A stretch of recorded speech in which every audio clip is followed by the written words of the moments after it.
So we all think we a bunch of comedians today, huh? We all think we funny up here in the 3C chat Reddit pages, okay? No, I am disappointed today, and I want the person responsible to stand up and step forward.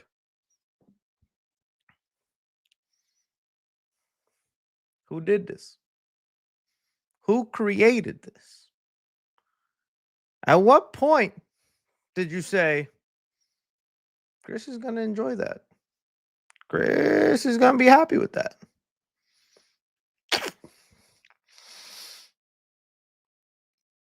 I hope I have to never explain this image to my mother. Hello, my beautiful and wonderful movie peeps. Thank you for being here for another Friday live stream. Forgot to put the chat. Got a Coke Mini Zero. Oh, so good, so good. I should have probably have poured that into my glow in the dark Fortress of Solitude cup with my crypto popcorn bucket. Am I flexing Superman items on you? Can you blame a guy? This movie has me hyped and excited, y'all. And I am doing things I might have regretted because your boy went viral on Twitter for just having the cutest little pose on my. In fact, let's look at that. Let's not look at this because I still can't believe how crazy everyone spread that around and how quickly you guys made me regret posting up that. If you did not see the latest Superman video where I broke it down, I provided the universe with this lovely image. And even Lex Luthor got pissed off. Yo, fit trash. Lex, you bald. Irrelevant. Except if you're a 3C viewer and if you're bald, you will magically grow hair. Not on your head, but somewhere else. Good thing Man of Steel is invincible. You can't hurt me, Luthor. Yeah, right there. This one was my favorite. I could not. And now there's too many people out there with this as their Twitter. Does this guy still have it as his header? He does still have it as his header. Lord Almighty. The 3C fans, I am blessed to have you. I am blessed to have you. Hello, my beautiful and wonderful movie peeps. So we got a couple of news stories to talk about. Not going to lie to you. It was a bit of a slow Friday or news day, but we still got some good things to discuss here. Going to be giving you my opinion on the Spaceballs 2 announcement. A lot of movie fans excited for that. Friday 13th is today. Peep the shirt. Let's get it. Let's have our best.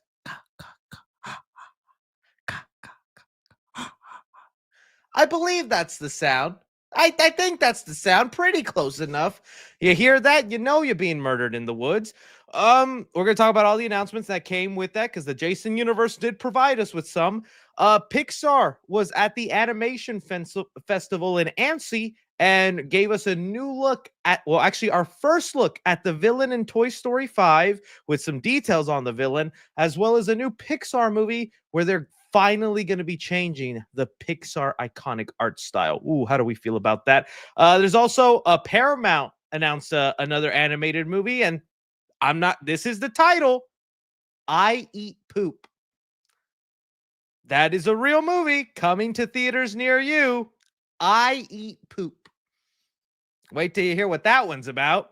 And then we're going to talk Superman because, hey, the Superman hype is still everywhere.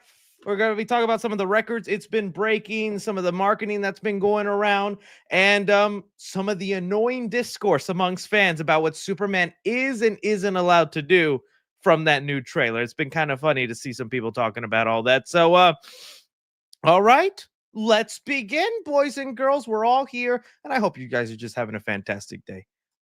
Say that again.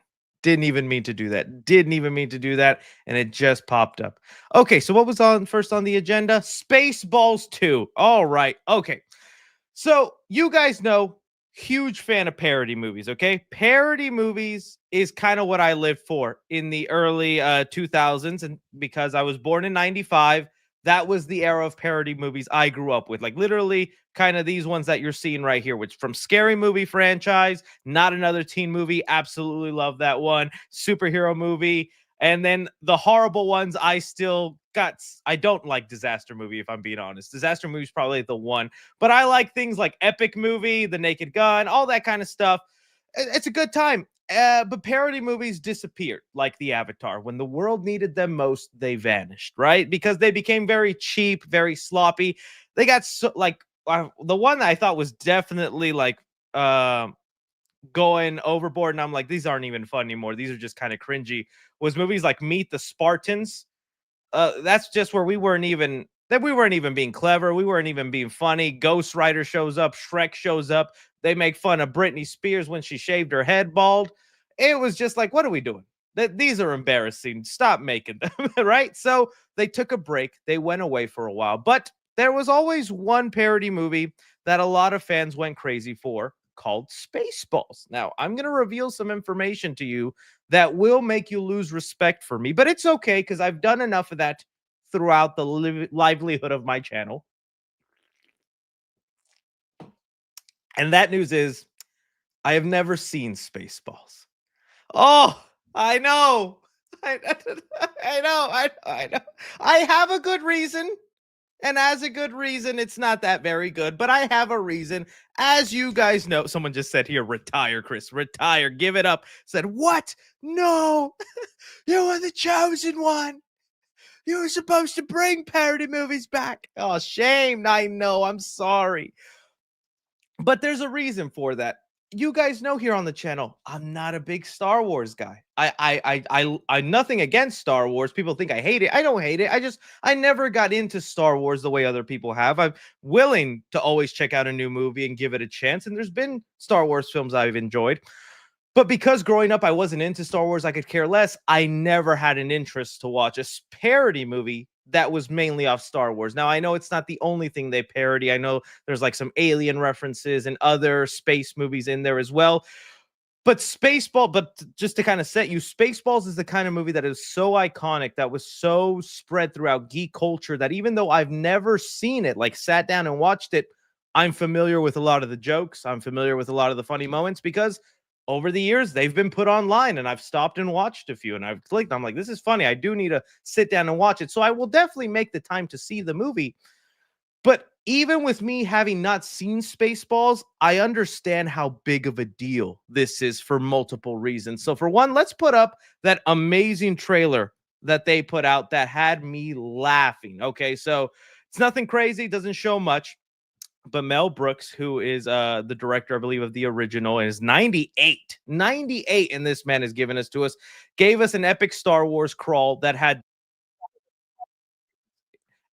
so what's been going on in Hollywood since the movie. You know, a prequel trilogy, a sequel to the prequel, a prequel to the sequel, countless TV spinoffs. And I was laughing at everything coming out here. Like, okay, 7 Jurassic Park movies. Yeah, 2 Avatars plus 3 upcoming Avatar movies. 36 MCU movies is wild. This is where I couldn't hold in my laugh anymore. DCU attempt number 1, DCU attempt number 2. Oh, dude. It's like, yes, this is why we need parody movies, man. Sometimes just pointing a finger and laughing at the dumb things in Hollywood, even the things we enjoy. I'm excited for the new DCU, but I find it funny that we're making fun of the fact we're on the second DCU attempt along with all these other movies, right? And so the trailer went on and kept doing other things. And I even like the little line that Mel Brooks said here is like, we asked the fans what they wanted, but instead we're going to give them this movie. I was like, that's great. So I think as of right now, the movie is called The Schwartz Awakens, which I know has made fans mad because there's a joke in Spaceballs where they actually reference, they're like yogurt, which is like the made up Yoda they have in that movie. But they say, yogurt, will we ever see you again? He's like, yeah, if one day we get Spaceballs 2, The Search for More Money, you'll see me. And so people thought that's what the title should have been, but it looks like it might be called Spaceballs: The Schwartz Awakens, letting you know they're gonna base the model of the parody movie off The Force Awakens. And dude, there's never been a more perfect time to make fun of Disney Star Wars than now. Like this movie is going to get backed up by so many Star Wars haters, it's going to get a little crazy. Like, because they've been waiting for somebody to make fun on a bigger scale with what Disney's doing. And, I don't like to be that toxic because Star Wars fans are toxic enough with their universe, but there's plenty of funny material to go from. And so we're not even done just there. So after that, it also got revealed that, and this is what makes me the most happy, is that Rick Moranis will be coming out of retirement finally to reprise his role as Dark Helmet in Spaceballs 2, which is obviously the parody Darth Vader, along with Bill Pullman. And there was an article that let us know Bill Pullman's son, Lewis Pullman, who just played Sentry Bob in Thunderbolts, will be coming in. And there's some theories about his character we'll talk about in a sec. But guys, I love Rick Moranis. Rick Moranis is a treasure. And if you know the story of why he retired from Hollywood and stepped away, this man's a treasure. This man's a good guy. His wife passed away, and he said, I need to raise my kids, so I'm stepping away from Hollywood. What an honorable dude. Like that's just so awesome. And, he supposedly came out of retirement like a couple years ago, but he hasn't jumped into a movie. I think he was offered a cameo in the Ghostbuster movie, but he was like, that's not how I want to jump back in. He did a commercial with Ryan Reynolds where all Ryan Reynolds did was like, I just want to admire you. He's like, oh, okay. He just stood there. This, I think, is a great jump back in because it's an iconic movie. People remember him from that. And I hope he has like a Ke Kwong resurgence to his career, just like with Ke Kwong, where he did movies back in the day, disappeared, came back, and now he's in a bunch of stuff. Hope the same thing happens for Rick Moranis. So great that he's coming back. Okay. Now, the other thing when talking about the Pullman situation, because I think this is now where we can start speculating what other movies get made fun of here. Because again, like the original film, there's like little jokes to Alien or other things. It's not just Star Wars. And I think even this table, they're fully going to try and make fun of cinematic universes, Marvel, the state of Hollywood. They're going to be very open to hitting some of this stuff. And so starting off with one of the theories that people have, since this is going to be following the formula of Force Awakens, who was the villain in Force Awakens, right? It's Kylo Ren, Ben Solo.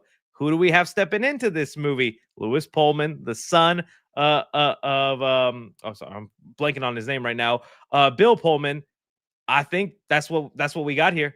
I think dude is playing a parody version of Kylo Ren. Already wonder what his parody name is going to be. So it said Lone Star is the name in him. So what would his son's name be? So it says Ben Solo, Kylo Ren. Oh, dude, I wouldn't even know where to begin. There's so many things you could do. And is he going to have a big goofy helmet as well? What would even be that? Fly Low Ben. That's not a bad one. Goonstat. Oh, it's probably meant Goonstar. Goons. That would be crazy. It'd be funny if they just name him Bob. Rilo Ken. That's actually kind of genius. That would be perfect. That'd be, and the Scary Movie franchise would do that too, with I think the character was named Buffy. Buffy, Scary Movie. Hopefully nothing weird pops up. But her character name was Buffy, but that's because she was playing the role that the actress Sarah Michelle Gellar. She was Buffy in a TV show, so they gave her the name Buffy and other things like that. So they would do things like that in parody films. I know it's different creators and whatnot, but okay. So I love that idea. I definitely love that. I want them to make fun of Star Wars. I want them to make fun of Marvel and all these cinematic universes. My thing again, when it comes to parody films, is make it clever.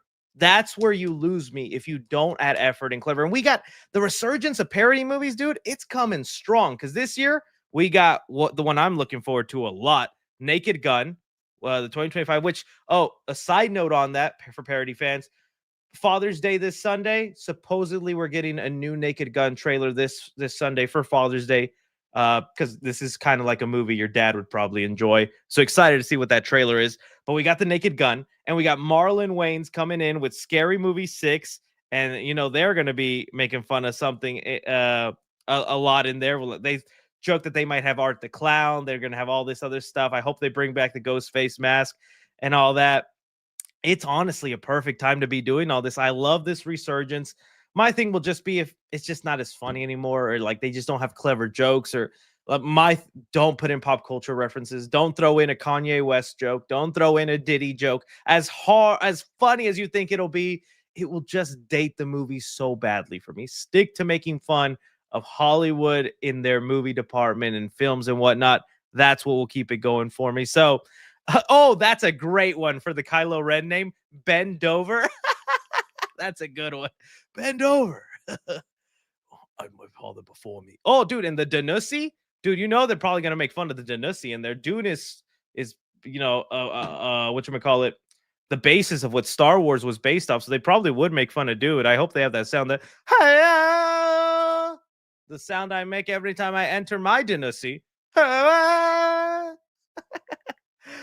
Fortnite Solos, dude, that would be a wild name. Fortnite Solos. Buffkin. Oh, they're making fun of that scene. Definitely. When I thought about that, they're making fun of the shirtless Kylo Ren. Those scenes, which no offense to forget Adam Driver. The dude's got a better body than I do. But I remember I was like watching the movie in theater going, oh, that's a frame, all right, Mr. Ren. Okay. They're having a scene just like that with the Sentry and doing something funny with it, and I can't wait to see what it is. So yeah, you guys let me know. Are you happy that Spaceballs is coming back? I'm just most happiest that Rick Moranis will be returning. I will do my homework and watch the original Spaceballs now, but that's the only reason I never got around to. It's just not a big Star Wars guy. But you know, like I said, it's not an excuse because I've also said I'm not a James Bond guy. I've never seen really a James Bond movie. I have no care for that franchise, but I love Austin Powers. And Austin Powers is all about making fun of the Bond franchise. So I should have no problem stepping in there. But you guys let me know. I think that was awesome news. It's kind of what the world needs right now. Okay.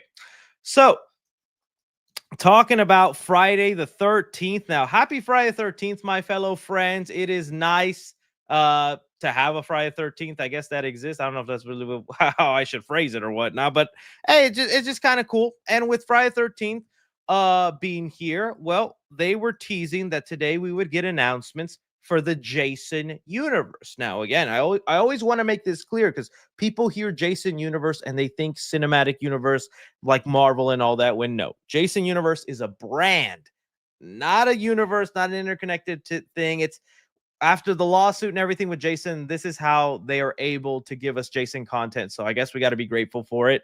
There is a movie someday coming along. No, we didn't get any announcement about a movie today, which I thought was very disappointing.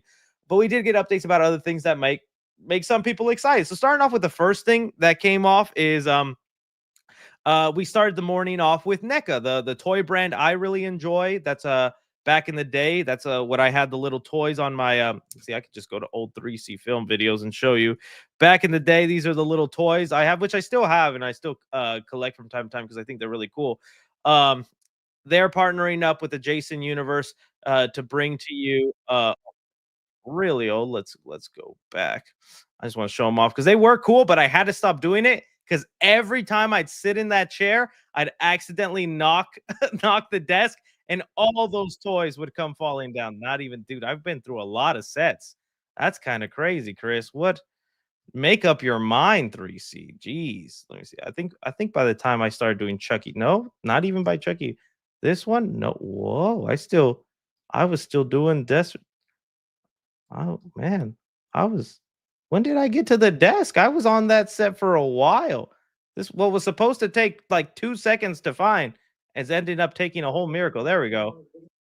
Right there, them little NECA figures right here. These were awesome to have, but literally every time I would sit down, I'd hit the desk and they'd all fall. And there were days it put me on the verge of tears because I was sick of it. I was like, it was awful. It was awful. Sorry about that little tangent. But NECA's going to be making new toys. And again, you might get excited and you'd be like, oh, dude, we'll get a NECA Jason X. We'll get something from like Jason Takes Manhattan. Honestly, guys, I'm thinking just like what they revealed to us, the first look at Jason, we are going to be getting NECA toys in the style of the new Jason Voorhees, which let me pull that up because that was a whole Discourse Jason universe design, which I know people are past, but I'm still kind of not loving the design of it. Let me see here we go. So it'll probably be a Jason that looks like this. This will probably end up being the Jason that you get toys. So that was the first announcement of the day. I was like, okay, I guess that's cool for people who want to collect that version. I still prefer the old look, but whatever. And then we got the next announcement, which was from Halloween Horror Nights, which right now, if you're by a Halloween Horror Night Universal, they have merchandise right now.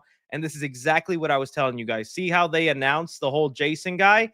It wasn't because that was what he's going to look like in the new movie or in the new TV show. It was like, hey, when we make merchandise, this is what he's going to look like. Okay, bye. It was literally, it was them like telling you, hey, this is what the new Monopoly man looks like. This is what the new peanut guy looks like. You know, the Burger King guy, this is what he looks like now. Ronald McDonald, that's what that announcement was. And I found that so annoying, but whatever. So at Halloween Horror Nights right now, they have a bunch of Jason's Universe merch, which is how they're licensing and making money now with this thing, with the new mask and all that, which I'm not going to lie, that shirt is pretty cool. I like the red. But with that announcement, it also came that Jason will be showing up in Halloween Horror Nights. I'm trying to look for the actual video here.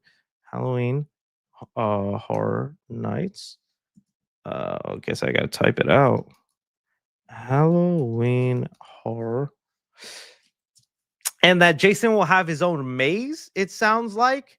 So here's the little announcement video. It says haunted house announcement. The iconic horror villain Jason Voorhees is coming for you. Step into a terrifying world from his sinister shack in the woods to the summer camp where it all began. Tickets on sale now.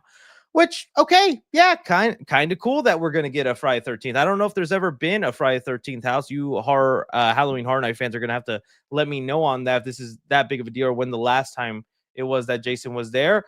And again, it's cool, it's badass. I just hate that it's just gonna be this design. You know, there's so much nostalgia and other love with Jason's old look, the classic look, and all those movies. And it's like, are they allowed to recreate any of those moments? Does it all have to be new and brand new looking? You know what's up with that? And so let me see here. I think they also said, come face to face with the relentless Jason Voorhees. A silent killer is coming near you. Yeah. So okay, so that was the next announcement, and it's like, okay, because now we know for Halloween Horror Nights, there's a Five Nights at Freddy's, Jason's Universe, and I'm like, all right, I guess that could be fun. So that's cool. So there was that, and then really, what was the biggest announcement for that was then our first little casting update for Crystal Lake, other than Linda Cardellini, who's been confirmed to be playing Jason's mom, Pamela Voorhees, where it says here, the cock Crystal Lake rounds out lead cast with Devin Kessler, Cameron Scogins, and Gwendolyn Sunderstorm. So here we have some cast members of people that'll be part of the show. There are some plot details here. Let me see if I can get to them. Says here, Carlini will play Pamela Voorhees, mother of a mass killer Jason Voorhees, as in Chi. Haha. I guess that's how you spell that. Who was believed to have drowned as a boy in Crystal Lake, but emerges years later seeking revenge for the murder of his serial killer mommy, Pamela. The roles have subsequently been played by, so they bring up other people. Let me see here. Kessler will play Brianna Brooks, Scogins will play Dorf, and Sunstorm will play Grace. One of these is a legacy character. I believe Dorf is a legacy character from the original movie. So if you search up Friday the 13th, Dorf, which is an interesting name. It was a cop from the first movie. Again, I'm not going to lie and say, oh yeah, Dorf, of course. Dude, biggest Dorf fan club here. Let's Dorf it up. So if that matters to you, which I think movies or shows get the wrong idea with this stuff.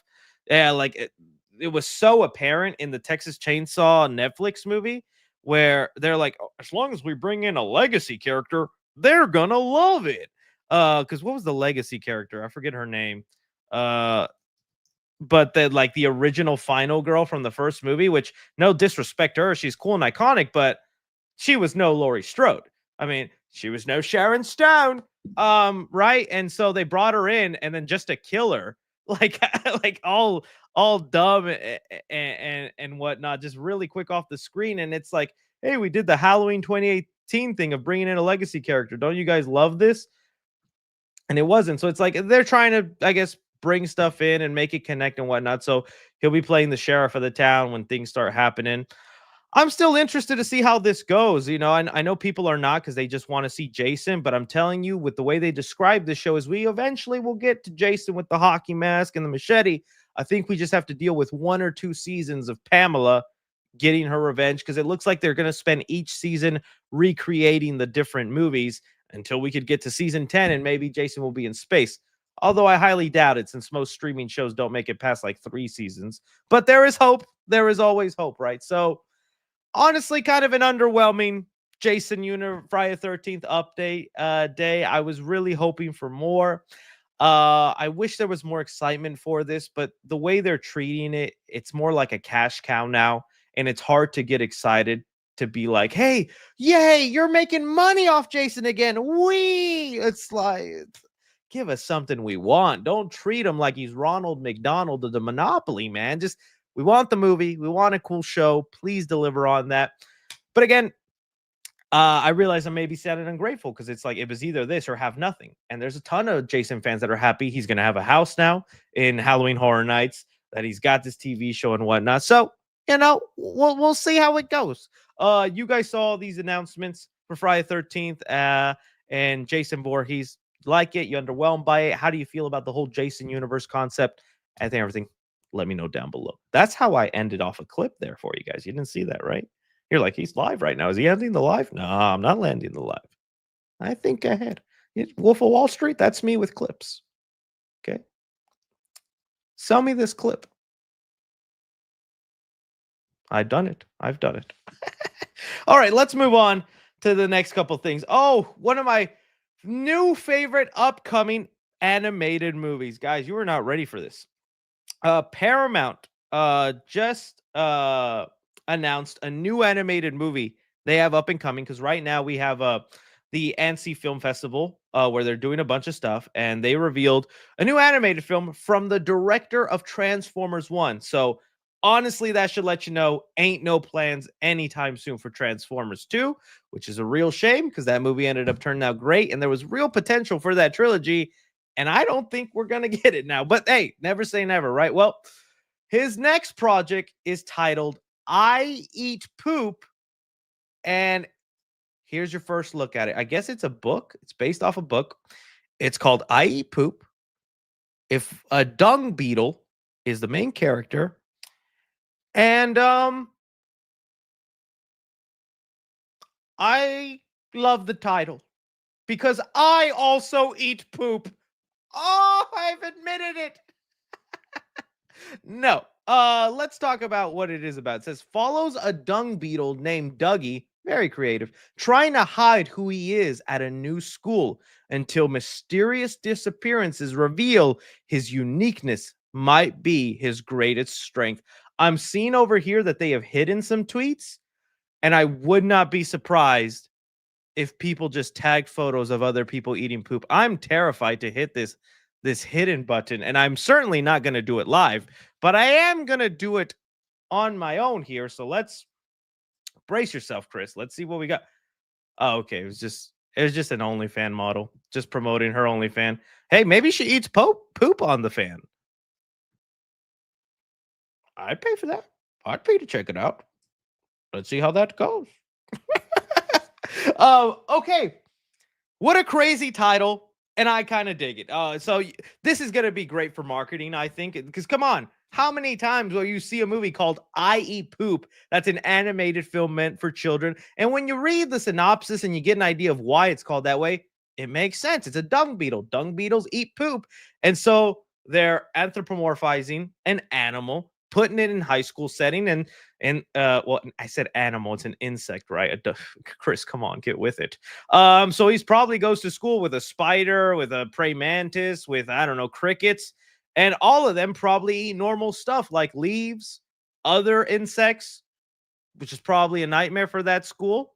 Segregation probably exists in the insect school. Hey, you thought of it first, not me, okay? It's true. There's probably a Jim Crow law about it. Hey! Sometimes I'm on a roll and I think to myself, why do I waste my talents on YouTube? Yeah. um, but that's funny, right? Because you think about it, all these kids are eating other things, and then you're the new kid in school, and you have your lunch, which is the thing you eat, and you eat poop. You have to sit at the lunch table, pull out your bag. You got your Twinkie, you got your Lunchables.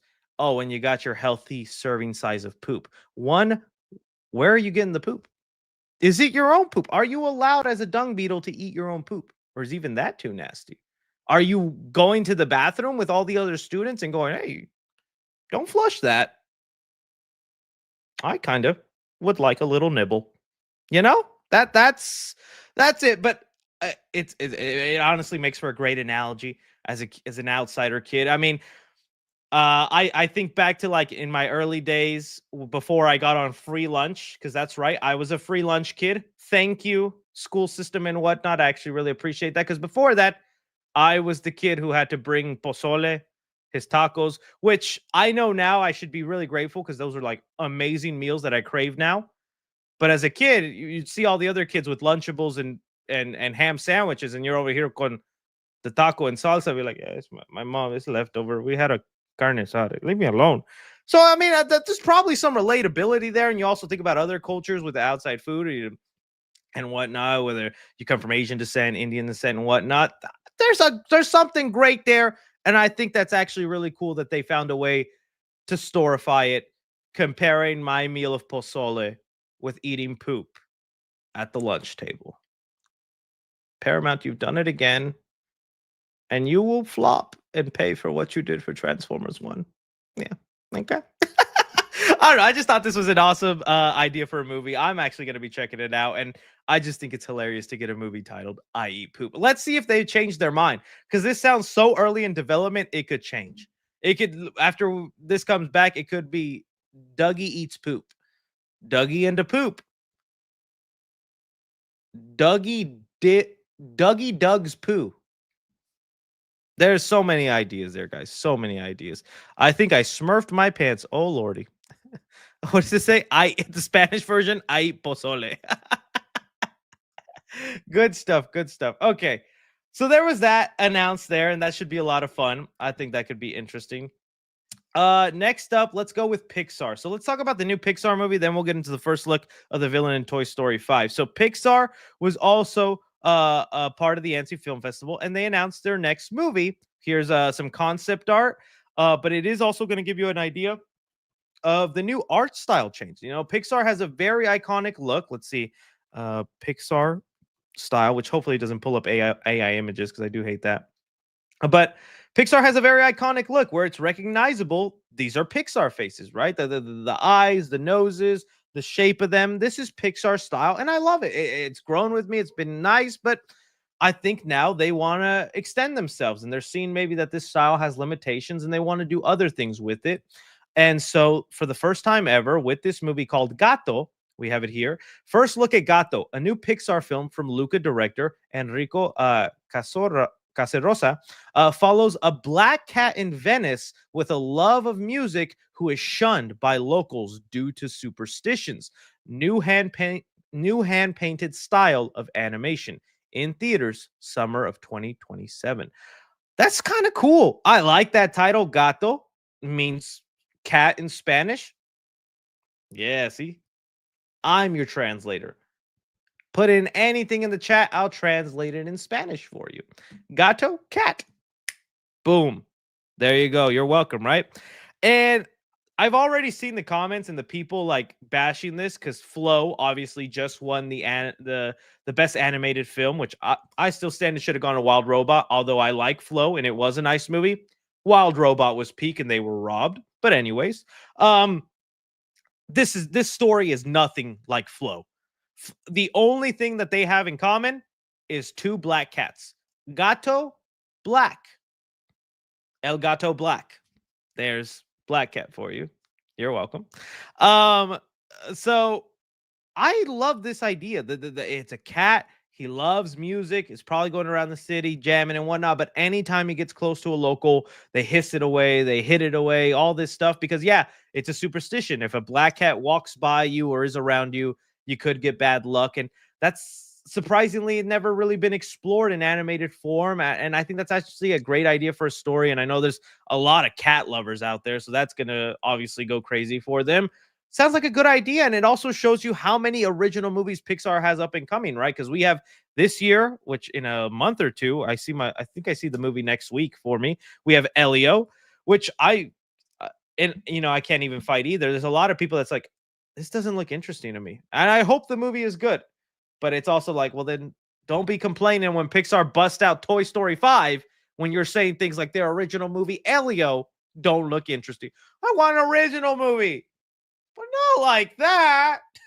So, but I hope it's good, though. Hope it's good. Some of the earlier actions were really good. Then we got Hopper, which they also showed new, whatchamacallit, footage of. This is the next original movie about a girl who mind swaps with a beaver, and it's like a awareness about environment and whatnot. I think that one actually sounds like a cool idea. That's an original film. And now we have Gatto, which lets you know 3 original movies up and coming from Pixar, and people just want to complain that Toy Story 5 and Incredibles 3 is coming out, the only sequels they have in the works right now.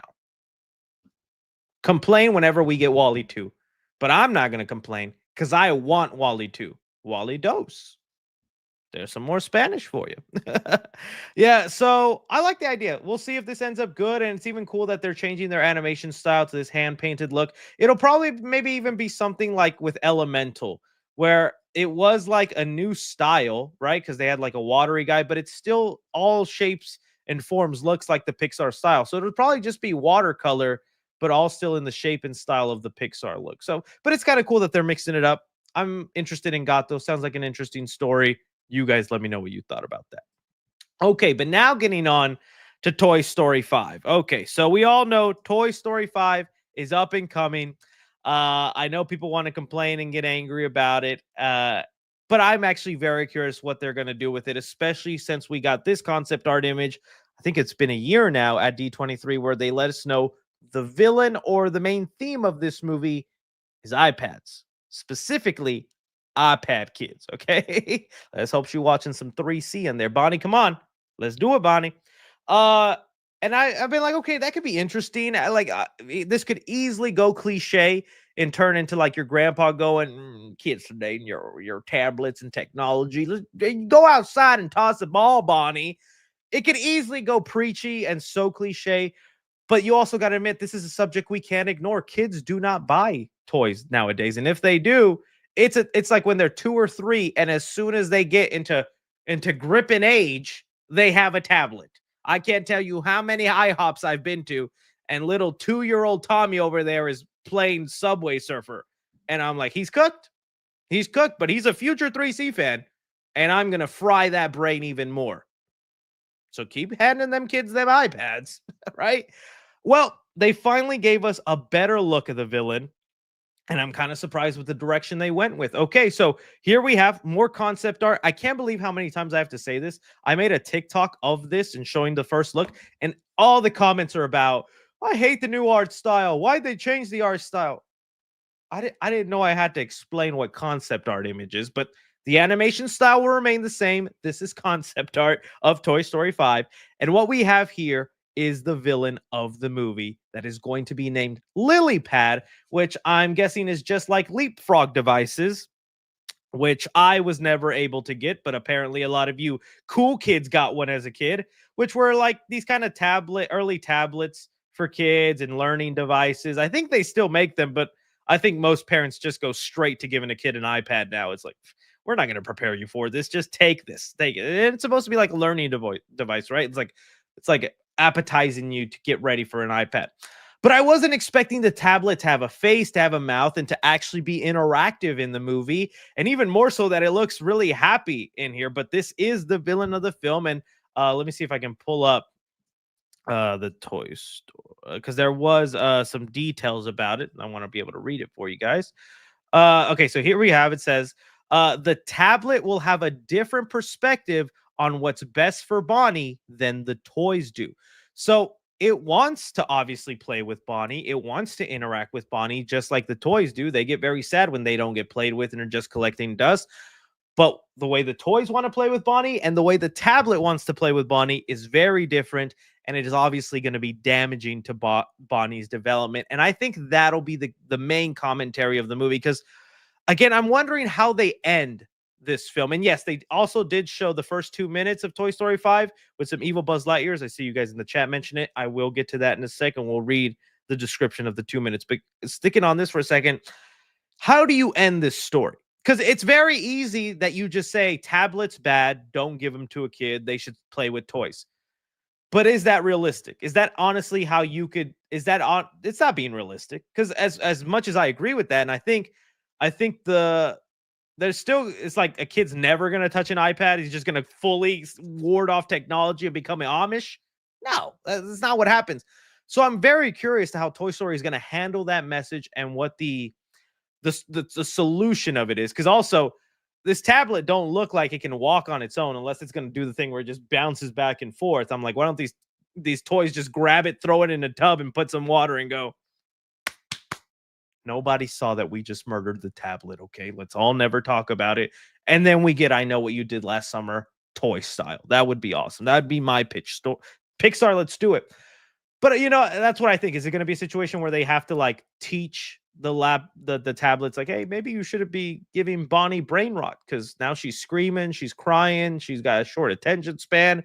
I think that's what's going to happen is Bonnie becomes a brat, becomes a very misbehaved kid because of the tablet. And tablet's like, what? I'm just having fun, showing her TikToks that are 2 seconds long and making sure she could never pay attention. That's what's going to happen. So I think that's where the route of the story is going to go with that. But pretty interesting to give the tablet a face and whatnot. I think that is cool. Now, if we get on to the first 5 minutes, or 5 minutes, the first 2 minutes, let me see if I can pull up that photo. Toy Story 2 min. Let's see if they can pull it out. Okay, here we go. So they also showed audiences there at the Annecy Film Festival the first 2 minutes of the movie, which revolved around a bunch of Buzz Lightyears that crash land on an island. So it looks like they were maybe being imported in from like China or wherever these toys are getting made, and the ship just lost a crate of Buzz Lightyears. And these are all supposed to be defective, not working Buzz Lightyears. In fact, that they showed us a look at them. Toy Story 5 Buzz Lightyear Army.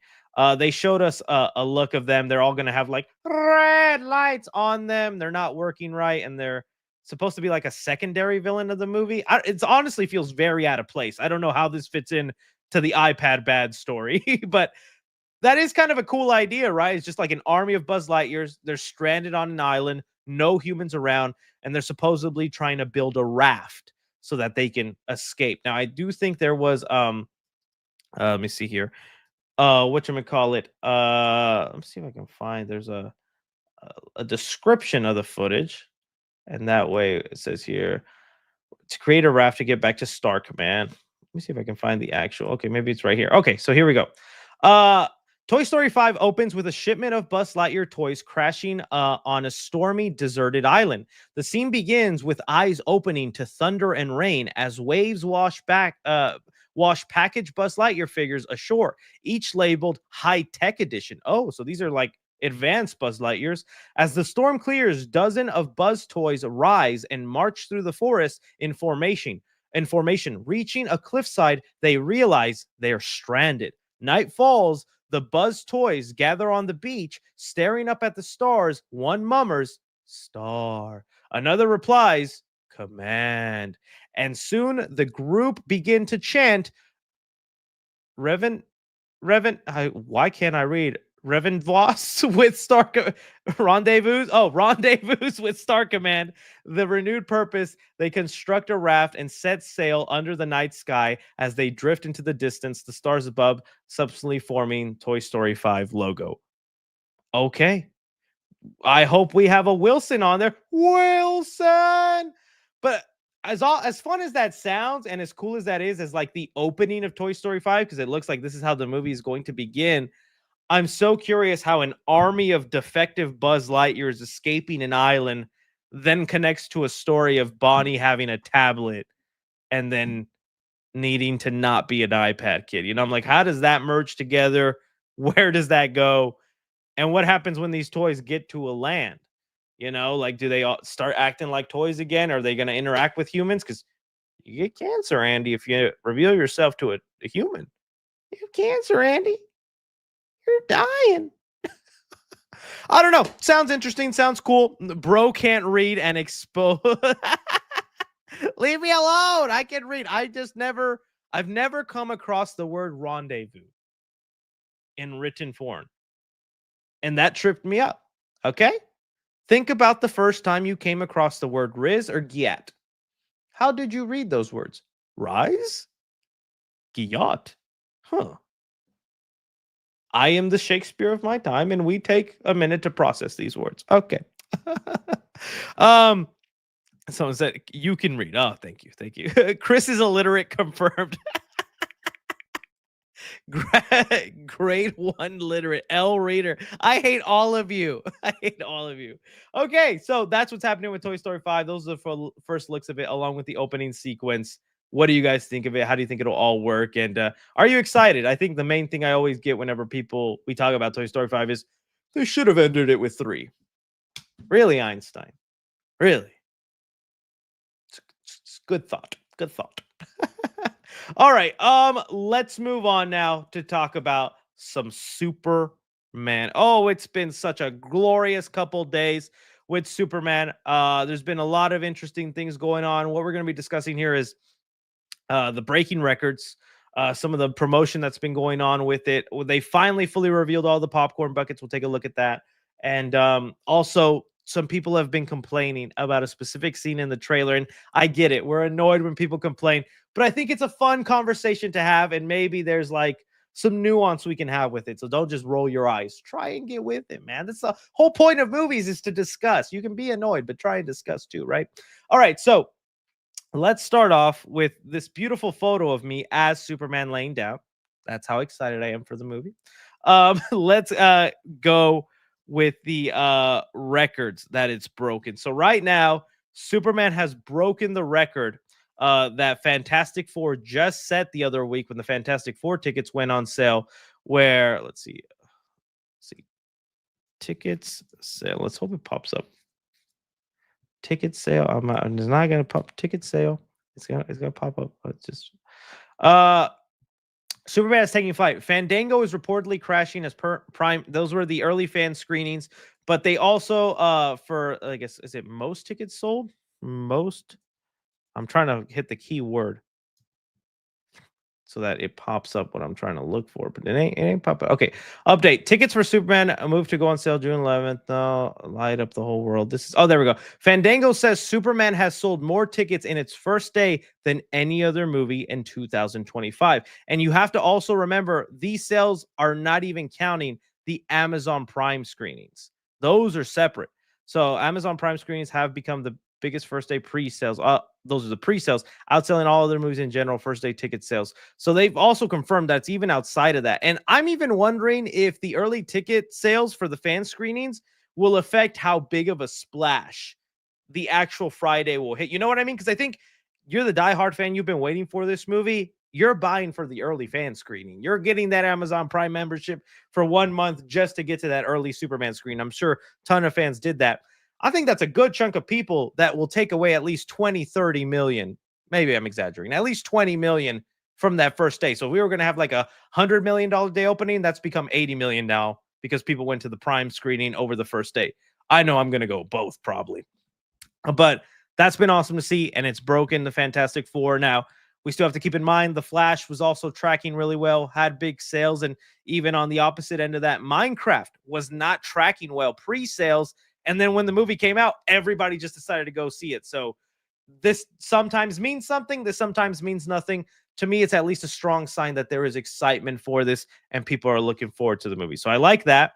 When we got to look at some of the marketing for this movie, I think this is awesome. I don't want to downplay this. I do think it's awesome, but I am so shocked at the amount of people not realizing this is all CGI. So there was all these things which that have been coming out with Superman. So let's start here, where in Egypt there is a flag at the tip of the pyramid. And people were like, whoa, that's crazy that they did that. That's awesome. And then you go to the Eiffel Tower in Paris and you have the shadow of the Superman symbol. And then you look up and you have the Superman flag right there as well. We're like, well, that's awesome that they did that. Good on Paris for letting them do that. These are all CGI. These are not real, but it's still awesome and it's cool to spread the word. But the amount of people that are like, this is real, this is awesome. I was watching the John Campea show, which, I'm a fan of Campea. Campea looked at this Paris thing and was like, whoa, crazy that they did. I'm like, Campea, no, it's CGI. Where would the sunlight come from in that if that's directly under the Eiffel Tower where there is no light to be hitting from there because it's the tippy point? Yeah, at least it's not AI. 100% agree. But it is so funny to me seeing the people that go, look at this. I think this one is real. This one actually is real. And you know what? I have been to this location. I even put out, maybe that is actually a fake sign, but that's a real location. the unk just fell for it too. Let me pull it up. I've been there. I just want to show off some of my vacation photos because I was a cool guy too once. I went there I think it was like last year. Stop screen, and then I'm going to show screen, and then I'm going to show you guys. Look at this. Reminisce to how cool I am. That's right. I'm the new Falcon. I was right there. I'm on that boat. I'm on a boat in Mexico. That was actually a really cool place. I got to hold a snake later and a baby pig out there. It was kind of nice. So there was that. That was a place that was there and whatnot. And it is really cool to see all that. Especially there was this one location, which let me pull it back up. That they the Eiffel. This was the coolest one. This was so cool. But again, people are debating on whether it was real and it actually happened. I was just watching John Flickinger live, and John Flickinger thought this actually happened and was real. If this happened, we would have 300 different angles of of this happening to the Empire State Building. Not one other photo other than this. But it is a really cool effect. I mean, the red lights. Oh, I love it. I love it. I love they did that. We're cooked, chat. There's even AI videos I fall for on TikTok, and it's getting to me. Like, again, Campea thought this was a real drone show. Yeah, cool. Yeah. Just putting it out there. Just putting it out there. All right. So those were really cool. Let's get on to the final popcorn buckets. Then we'll talk about the Discourse. So they finally revealed all the popcorn buckets, and your boy missed out on one, and I'm going to need your guys' help whenever it releases. Here's the full photo of all of them. Obviously, you guys probably saw on the shorts page, me with the crypto one. It's not in Cinemark yet, but it will be soon, so keep an eye for it. I think right now this is the best unique popcorn bucket because I'm kind of underwhelmed with the other ones that they've released. I just love the idea of crypto holding the popcorn. It doesn't hold much, but it is pretty cool, and I like the design on crypto there. And obviously, Cinemark was also selling the Fortress Solitude Cup that lights up. I thought this was really cool. Really nice in there. And here are the other ones. Now, I missed out on the Alamo Drafthouse one. I actually love this bucket. You guys know I rarely collect the regular bucket because I think they're kind of boring. I like the unique things more. But this thing, oh, I love that it's matching the outfit of Superman. It looks like it's made out of this rubbery texture. I just want to feel it and lick it up. And I missed out on the pre-sale. This thing is all sold out. So if somebody works at Alamo or whatnot, keep me alerted when these show up. Okay, because that's how I eventually got the Jaws popcorn bucket, which now the Jaws popcorn bucket that I have that is like right over here on the shelf. Let me see if I can. This right here, it's right here. It's now at AMC. So if you didn't get it from Alamo and you want it, they just started showing up. The Jaws popcorn bucket is in AMC right now. Just to inform y'all. I'm very underwhelmed with this one. I will admit it's kind of cool. I get like it fits the newspaper of the Daily Planet in there, but it's just kind of like that's not really a collectible I want on my shelf. This is a newspaper stand. Pretty cool. Same thing with the Regal one. I guess it's kind of cool to have a mini Superman heat up your popcorn, but I would have wanted like the Fortress of Solitude, maybe like as a popcorn bucket would have been cool. The inside of it with all the crystals coming out. The Daily Planet was such an obvious one. I don't know how they didn't do that. Superman just holding the Daily Planet, and you open the Daily Planet and eat popcorn out of there. That should have been the easiest popcorn bucket to make. But whatever. So those are the ones that came out and what's happening and whatnot. So there was those. All right, let's get on to the Discourse because this has been really funny. Okay. So with the Superman trailer, something came up that everybody was talking about here. It did start with Grace Randolph, and here it is. This is Grace's tweet. And again, I'm not a Grace hater. She's been doing what she does for a long time. Does she have sometimes really odd opinions? Does she get a little toxicy sometimes? Yeah. Don't we all sometimes? But I have nothing against Grace, just like any other creator. As long as you're not someone making woke videos and just being complete negative online, I like what you do and you keep doing you. But Grace here said, see, to me, I don't think Superman would ever knock someone's teeth out, but some people seem to love it. And this sparked a whole debate. This started tweeted around like crazy about, okay, should Superman do this? Is this a Superman thing to do? And I've seen so many debates on the other side. And again, I want to be nuanced on this. To me, when I saw this, I did not care that Superman punched someone's teeth. You are about to destroy Metropolis. You are working for Lex Luthor. You're a bad guy. You have made the decision to be in a soldier outfit. Losing your teeth is probably the nicest thing you're going to get from this battle, because you could die from all these other things going on. Losing your teeth, I don't think is all that bad. And even Superman doing it to, I don't think is all that bad either. Like if he's obviously purposefully doing that to everybody, I'm like, all right, that doesn't feel very Supermanish, right? Because that's the thing I think that James Gunn wants to bring back to Superman, right? Is the hopeful, happy, vibrant side of Superman. And because of this new Superman, David Cornsweet, he's getting criticized with every little thing when he shows a motion. This wasn't the first time either. Do you remember when the Superman where in the trailer he yells at Lois out of frustration, where he's like, I was saving lives, like this scene right here where he's talking about like he ended the war, and Lois is like, you kind of represented the US in doing that, wearing the outfit you had and all this. He's like, I was saving lives, and he yelled. People got mad at that. There's like, oh, he's getting too angry, he's getting, no, that's not Superman. I do think that's like the balance of Superman, and unfortunately why for so many years he was a boring character to a lot of people. And I just finished finally watching rewatching all the Christopher Reeves Superman movies so I can do my reviews for you. There's a lot of stuff I like about those movies, but I totally get why they're not talked, aside from the first movie or the second movie too, why they're not talked about as much, and maybe why Superman was kind of seen as a boring person or a boring superhero. Because he's so goody two shoes, he's so boy scouted with all the abilities he has. It's kind of like he feels lame, and I'm liking that James Gunn wants to humanize him, wants to bring him back down to a relatable level, wants to give him the dog, wants to give him the parents, doing little things like that.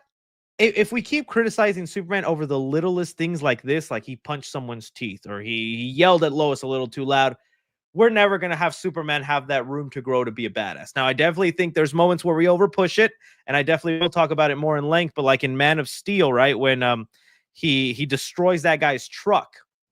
And even Christopher Reeves has a moment like this in his movies, which I also talk about. That to me doesn't feel Supermanish. That feels vengeful. That feels petty. That doesn't feel like what Superman would do with his abilities, right? And so I don't know. To me, I think it's fine. And I know people also want to get even more nitpicking. Go, wouldn't his head just like fly off because he's Superman?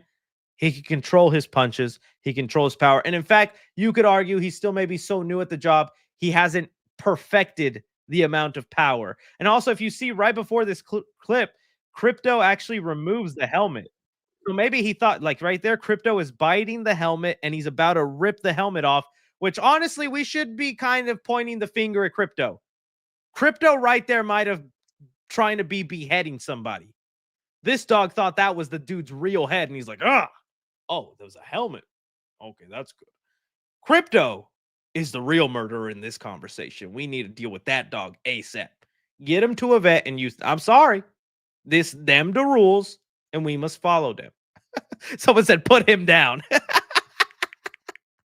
Put him down. That dog has to go. Yeah. Oh, but so it could be Superman was literally going to punch him with the strength that he had his helmet on. So he was going to put a little bit more power into it. And then Crypto takes off the helmet and Superman punches. It's like, oh, shit, I thought you was going to have a helmet, dude. I'm sorry. And also, Lex Luthor has a good dental plan. He's got a whole company. All these guys got good health insurance because they need it. They got to. So I don't know. It was just a funny discourse. It was interesting to hear people fight back and forth, and they brought up comic panels of like Superman punching and making some people bleed.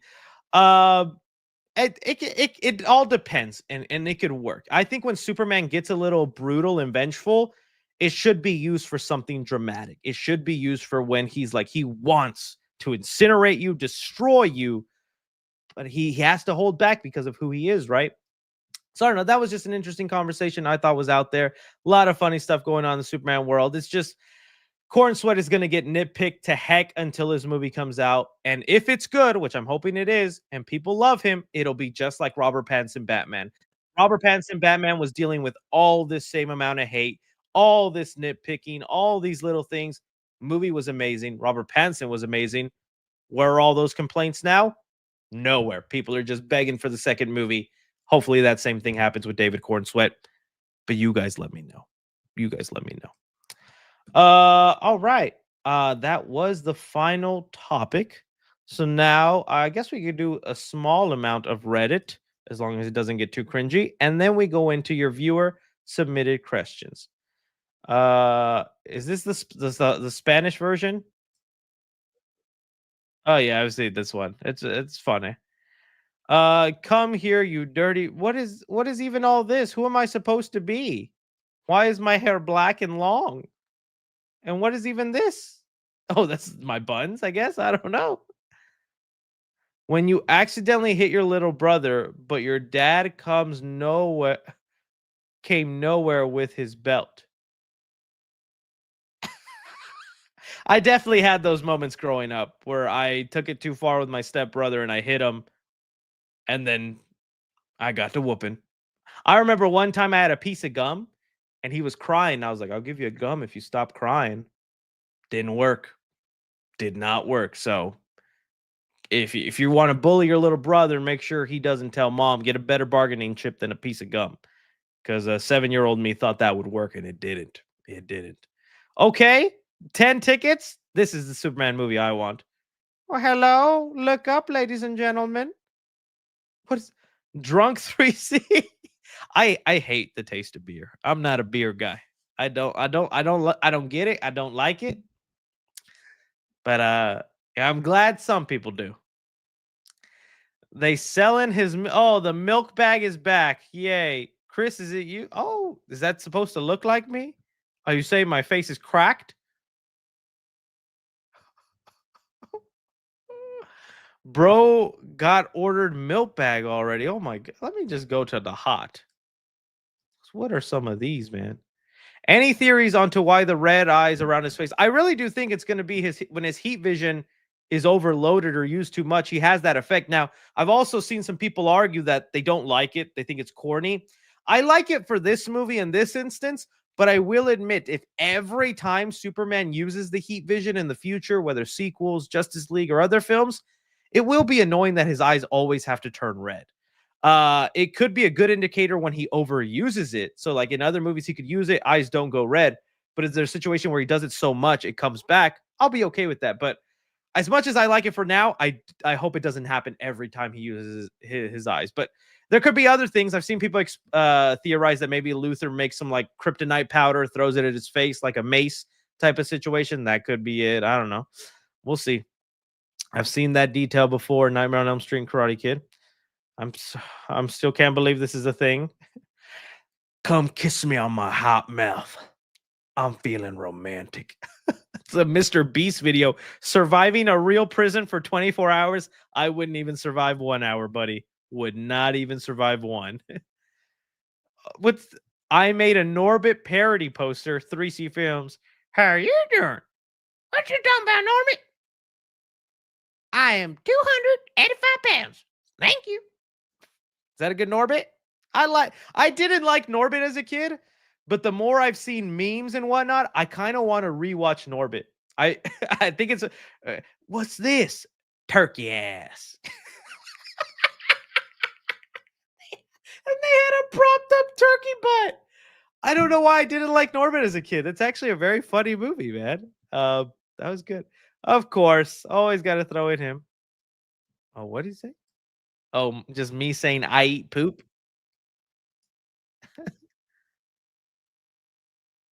Oh, oh, it says enjoying the 3C film live stream. Hey, oh, and you got a mic. Did you get it Mike's way? Did hey let's let Mike have his way with it. Is Mike back there? I'd like to get him involved. Can uh can you tell Mike I want to spice it up? I've been seeing all those memes, dude. They are hilarious. The fucking I didn't even know that was a thing that you could go to Jersey Mike's and tell them to do it Mike's way. So I've just been seeing nothing but videos of people doing their own version of how to ask for Mike's way. And it's been so funny. It's been so funny. Tell Mike, yeah, tell Mike there's no safe word. Uh, uh, tell Mike to add extra mayo. Chris language. Mike should have his way with this one. Is there any way we can get Michael involved? Let's have it the Michael manner. It's so funny. I think it's so hilarious. Good stuff. I'm glad that we had a Jersey Mike moment in this. A 3C film calendar. I should maybe do this because this is honestly great. Oh, me dancing. If you didn't see the Ice Spice. Oh, I also did it in the side flick. You guys, yeah. Oh, in November. I'm skipping November and going to August. Oh, Squidward. Let's have Mr. Crab patty it up. 3C Army. Oh my god, these are all the variants and cosplays I've done. A lot of good stuff. And they all end up inside a box, never to be worn again. Some of these I do wear again. Fart the Clown will always make me laugh. Good stuff. Superman poster. The shot was cool, but can someone tell me how you get punched in the face by Superman and not get unalived? Because Superman can hold back his punches. Spider-Man does the same thing. Spider-Man has the ability to one punch you to death, but Spider-Man holds back his punches. It's no different with Superman. Just like when he like grabs a cup or I don't know, opens a door. Why doesn't Superman just destroy the building when he opens the door? Because he's controlling his ability, buddy. What is it? Oh, Jack, no. Oh my god. Dexter, I need to finish. I got to like season 5 and I stopped watching and got to other stuff. I need to go back and finish it.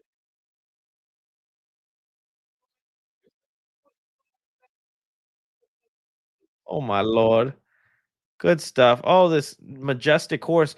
Gonna need 3C to dress up like this when the movie releases. I would like to be a handsome horse. That'd be nice. All right, and we made it full circle, ladies and gentlemen. That was something. Definitely don't regret any of all that. All right, let's get into your viewer submitted questions and just have a dandy old time. Thank you all who still stay and watch for that. And if you're leaving, that's okay. I'm happy you showed up in the live anyways. All right, first question. A Paranorman sequel got announced. Thoughts? A sequel did not get announced, my friend. It was a sequel short. So it's not a whole movie. It'll be a short Paranorman, which I do remember liking that movie. I thought it was nice. But for the re-release that'll be coming out in October, or was it in one for 1 week only, returns to theaters, remastered in 3D. Paranorman, yeah, for Halloween. So this Halloween, you can watch Paranorman again. And in front of it, there will be a sequel short that'll release in the film starring Finn Wolfhard and Anna Kendrick. It'll be tied to the Halloween re-release of the original film. So it's not a whole sequel. It's not a whole new movie. It's just a short. So it'll be like 5-10 minutes, which is still cool. But there you go. Who knows if they'll ever do a Paranorman sequel. DJ says, let's argue. Spider-Man 2 is the best live-action Spider-Man movie. Maybe start a poll in the chat. I think Spider-Man 2 is the best. No need to start the poll. But hey, there's a lot of other great ones. Some would argue No Way Home because of all the convergence together. But if we're talking just solo Spider-Man, probably is Tobey's Spider-Man 2 for me. Leighton Davenport says, Chris, heard Doom will take Franklin Richards and will use him for his plans. That does make sense to me. I'm still wondering who's going to be the Molecule Man of the story because Molecule Man in the original Secret Wars gets captured by Doom. and he is then forced to like create Battle World and all these other situations. Like here's him in the prison, and like Doom is off to the side there watching him. Well, they haven't introduced Molecule Man. There isn't really a Molecule Man for the MCU right now, so our options are kind of limited. A lot of people thought it would be Sentry, but Sentry, other than the Void, unless the Void becomes Battle World, there's no really way for Sentry to build Battle World. Again, like I said, unless he uses the Void as the Battle World, which I guess could be fun. So Franklin Richards is probably the best option. Is like Doctor Doom kidnaps Franklin Richards and uses his ability to create stuff to create whatchamacallit, Battle World. So it has all these other fractions of the multiverse into one location. I could see that happening. Still no confirmation on that, but that could be could definitely be a thing. Could definitely be a thing, my friend. The Pick Mini person says, any idea for a Final Destination Christmas movie? Ooh, I would like a Final Destination theme movie. You know, they're talking more and more about what to do with the next one, because the latest Final Destination movie broke all kinds of records for the franchise. Is like the first movie in the series to make $200 million, which is a big deal for that series. We're getting a sequel. We're getting another Final Destination movie. And some of the creators have been talking about they could do a movie in the past, and not in the way the recent Final Destination movie did, like medieval times. I don't know if I can. So sorry, I'm cursing a lot today. My bad, guys. So my apologies. Sorry, young boys and girls. It could be something like in Western times, but maybe like a themed movie would be kind of cool. We haven't really had that, like a Christmas themed one, a Halloween themed one. So if we do Christmas, well, we would want the accident to also be Christmas themed. My mind goes to like a mall because of mall Santas, right? And all the shopping. But they've already kind of done mall disaster with, I think it was The Final Destination, the fourth movie, which is the worst one. They wasted the theater and a mall in that movie. But maybe there could be something there. If not, but then against like an amusement park, so it'd be like Final Destination 3 if they go to like a festival, a Christmas festival. I don't know. There could be something there. A snow train ride. You know what? That's a good idea. It could be like Polar Express themed, a parade. They haven't done a parade. That'd be a good one. A blizzard could be an accident. Maybe they're in the cabins. Yeah. Could be a lot of interesting icy kills. So that'd be kind of cool. Let's see what goes on next. David the Mamba says, hey 3C, how do you avoid burnout and separate the part of you that watches movies for fun versus work? Do you feel like being a critic makes you enjoy media less because you have to review it? Thanks. What a great question, my friend, because I still haven't figured out all of that. I'm still working on it. I'm not perfect. There's a lot of parts of being a creator and trying to, have a life outside that I'm still trying to figure out, like how much time to dedicate to the job and how much time to spend with my honey and my family members, because sometimes that's the reason videos don't happen, like the Wolverine video or things like that. And then I feel like I'm too late on stuff.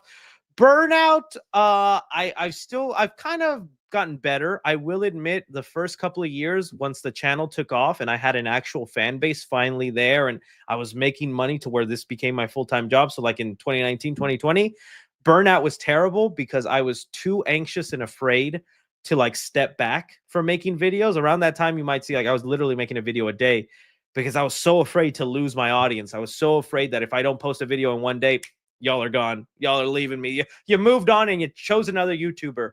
Finally, I've gotten away from that where I can go 2-3 days without making a video. And it's like, oh, I can feel okay. I can spend time with family, do all that. So I've gotten better with that, but it used to be bad. Like you guys have seen the countless videos I made on vacation where it's like, I'm on vacation, but I'm making a video.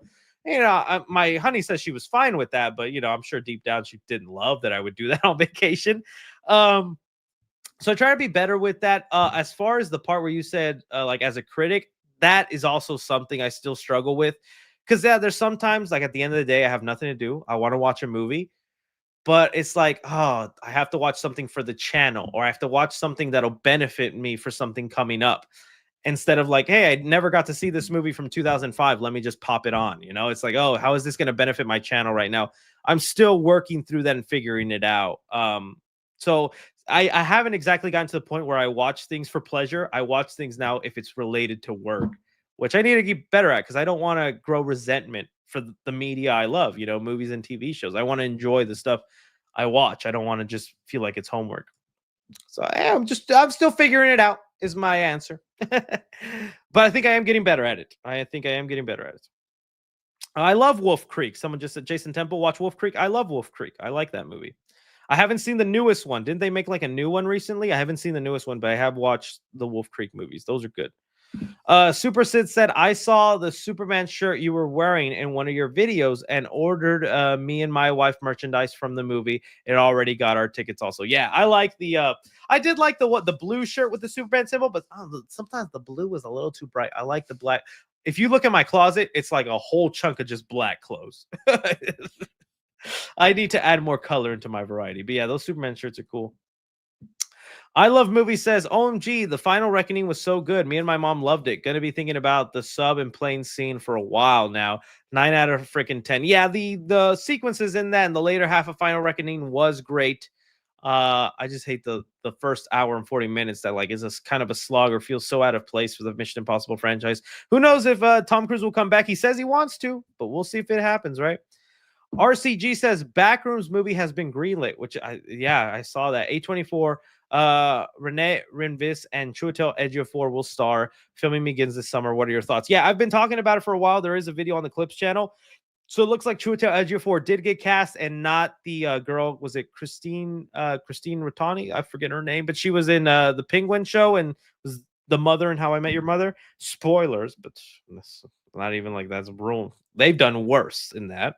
But yeah, awesome. Great. I'm glad it's greenlit. I thought it was already greenlit, but I guess with the Hollywood strikes and delays and stuff like that, I'm just glad it's happening, and I can't wait to see it. I'm very interested to see how that goes, and good for that kid. That's the youngest kid to direct a A24 movie. He's 19. That's awesome. I Love Movie says, I would like for Disney to make the Hercules remake, but Hades, since it's more unique to see the villain's perspective. It worked out for Cruella. I gotta agree with you there. I had no interest in like 101 Dalmatian movie, but what I thought they did with Emma Stone in Cruella was awesome. I loved that movie. It was such a cool movie. I like the flipping perspective and whatnot. I think it is funny though how some people don't get though that Cruella in that version doesn't actually murder and skin dogs, because I did still see some people going, why would they make her sympathetic if she skins dogs? I'm like, well, this version she doesn't. That's a myth that they've made up in their world, you know? Pay attention to the movie, buddy. But for Hercules, I kind of want the traditional one, man. I love that movie. I want to see Hercules as the main guy, but I know if they do the Hades version, it would probably be cool too. I just hope it doesn't become a misunderstood thing, because Hades is essentially the devil. I don't want to be misunderstood the devil, and I don't want Hercules to be some a-hole pompous dude. I want him to be Hercules. Real Wish You Were Here says, since we're about halfway through the year, what are your top 5 favorite movies along with your bottom 5? Also, did you hear about AMC adding more ads? Yeah, it wouldn't be such a bummer if they didn't also have so many AMC ads. And AMC isn't the only one. I love Cinemark, but Cinemark does it too, and so do other theaters, where they have ads for the theater you're in. What's the purpose of that if I'm already in here? You got my money. I get the Nicole Kidman thing is iconic, but it just takes up time, you know? Have something shorter. And yeah, that just ruins stuff. As far as my top 5, obviously Sinners. I'm already forgetting all the movies of this year's, but Sinners is number 1 without a doubt. Let's see here. Let's just look up. I did see The Materialist. I don't think I'm going to review it for the channel because I don't think it'll do well views wise, but that was a nice movie. I don't think it'd be my favorite. But it was interesting. Let's look up best movies 2025 so far and see what comes up. Definitely not The Woman in the Yard, although that was an intriguing movie that a lot of people hated. I guess if you want to count the Predator movie, it would definitely be up there. Predator movie up there. Sinners is still number 1. Dude, so much papooey too. Chris, bring her back. Yes. I was shocked at the amount of people giving Bring Her Back crap. There's a lot of people, and people I respect and like in the movie space, that like we're saying Bring Her Back was nothing, was a lame. I'm like, what? If you think that was nothing and lame, then I might as well not even try ever making a movie, because that was, I don't know, I thought that was great. I was shocked. Bring Her Back though is definitely up there for me too. You're right. That'd be my number 2. Bring Her Back. So Sinners, Bring Her Back. It's not really a lot though. It's a lot of movies I just liked. I liked, but I wasn't strongly passionate about. Like Corn in a Clownfield, I liked it. Dropped, I liked it. Hard Eyes, I liked it. Lilo and Stitch, I liked it. The New How to Train Your Dragon, I liked it. But nothing that, but like, yeah, out of Bring Her Back and Just Sinners, those are the only movies right now that I'm like, yeah, dude, dope. That's cinema. I love that. That was some good stuff. Dogman, I liked. I guess I will add Predator Killers of Killers is number 3. Those will be my top 3. As far as bottom 3, oh dude. What are some of the movies I've already given bad reviews for? I can't even remember right now. Like my mind is such an empty slate sometimes, dude. Let's see. Let me go to 3C films and see what I've put. As far as reviews, Karate Kid was underwhelming. I don't want to say it was garbage. It was underwhelming. Oh, Hurry Up Tomorrow. Yes, I think that's the worst one for me right now. I did not enjoy that, and I felt so bad. My lady was so excited for that movie, and it disappointed her. I didn't hate Minecraft, but I get some of the flack on that movie. Snow White, unfortunately, is down there, and I hate to say that because I don't want to be part of the group that just unfairly bullies someone online. But yeah, Snow White was not good. Was not good. I found the monkey at the end underwhelming. Very underwhelmed with Brave New World. I wanted that to be better. Yeah, those. Oh, Flight Risk, dude. Flight Risk was awful. I hated Flight Risk. That movie opens up with an AI motel. That's when I was like, dude, what are we doing? I was underwhelmed with Wolfman too. Peter Pan Neverland was actually not bad. For what it is, it was fine in the universe. It was not bad. So there you go. There's some stuff. Thunderbolts is good. I like Thunderbolts a lot. I really like Thunderbolts, I'll say. I don't know if I'd say like I'd love Thunderbolts, but I really did like Thunderbolts. I really did like Thunderbolts. Let's go on. Wolfman was ace. Oh, yeah, I wanted it to be better, especially because it was Lee Winnell. Chris, you almost at 700K. Almost there, man. Almost there. I really want to hit 1 million though. I gotta push on with that though. Have you seen Life of Chuck? I have not seen Life of Chuck. I do want to check it out for Mike Flanagan. I do want to see that. And I've heard, I don't know, some people love it. Some people think it's kind of all right. So we'll see where I feel on it. Says Shark Boy and Lava Girl came out 20 years ago. Oh, dream. Mr. What was it? Mr. Electric, send him to the principal's office now. Good movie. Adrian says, hey, 3C, what's up? Not much, man. What's up with you? Johnny Corey says, hey, Chris, I'm on my way to New York prom right now. Dude, that's awesome. Live it up, have fun, but also no pressure, man. It's not like the movies. The movies hype up prom way too much. Just have fun for what it is. Enjoy it. And if you don't even have a good night, it's okay. Because a week after it's over, doesn't even think about it. I haven't thought about my prom since you probably just said it right now, buddy. There you go. Ray said, did you buy tickets for a Halloween Horror Nights? I have not yet. I do need to figure that out, but I think I definitely need to go with the Jason Universe and Five Nights at Freddy's. So yeah, I do need to. Bro had to flex the Superman merch. I sure did, Reed. And I do mean to get back to you, Reed. I didn't mean to leave you on red, buddy. I finished the Superman movies, and I'm going to be getting that footage to you hopefully this weekend. So yeah, that's your update, Reed. Thank you, though. Skinny Jesus says, who would win in a fight, Cyclops or Leonardo? Like the Ninja Turtle Leonardo? I would say Leonardo. Cyclops has got the beam, but it's a concussive force, and I think the Turtles can handle it. And Leonardo, I think, is more skilled martial arts wise. I think he would beat Cyclops. I'm sure Cyclops is a good fighter, and I like Cyclops a lot, but I don't know. That's my suggestion. You guys let me know. Let me know on that. Max Harris says, I love everything I'm seeing, but they showing too much in these Superman trailers. Oh, dude, I agree. So many early screenings. How will you avoid spoilers for Supergoon? Well, I will be there for the early screening. That's how I'll avoid the spoilers. But also, at least it's not too much. They overdid it with The Flash. They did some, if you remember the Flash era, they did like so many early fan screenings that were free. And it was like a month before the movie came out. Like, they shot themselves in the foot with that.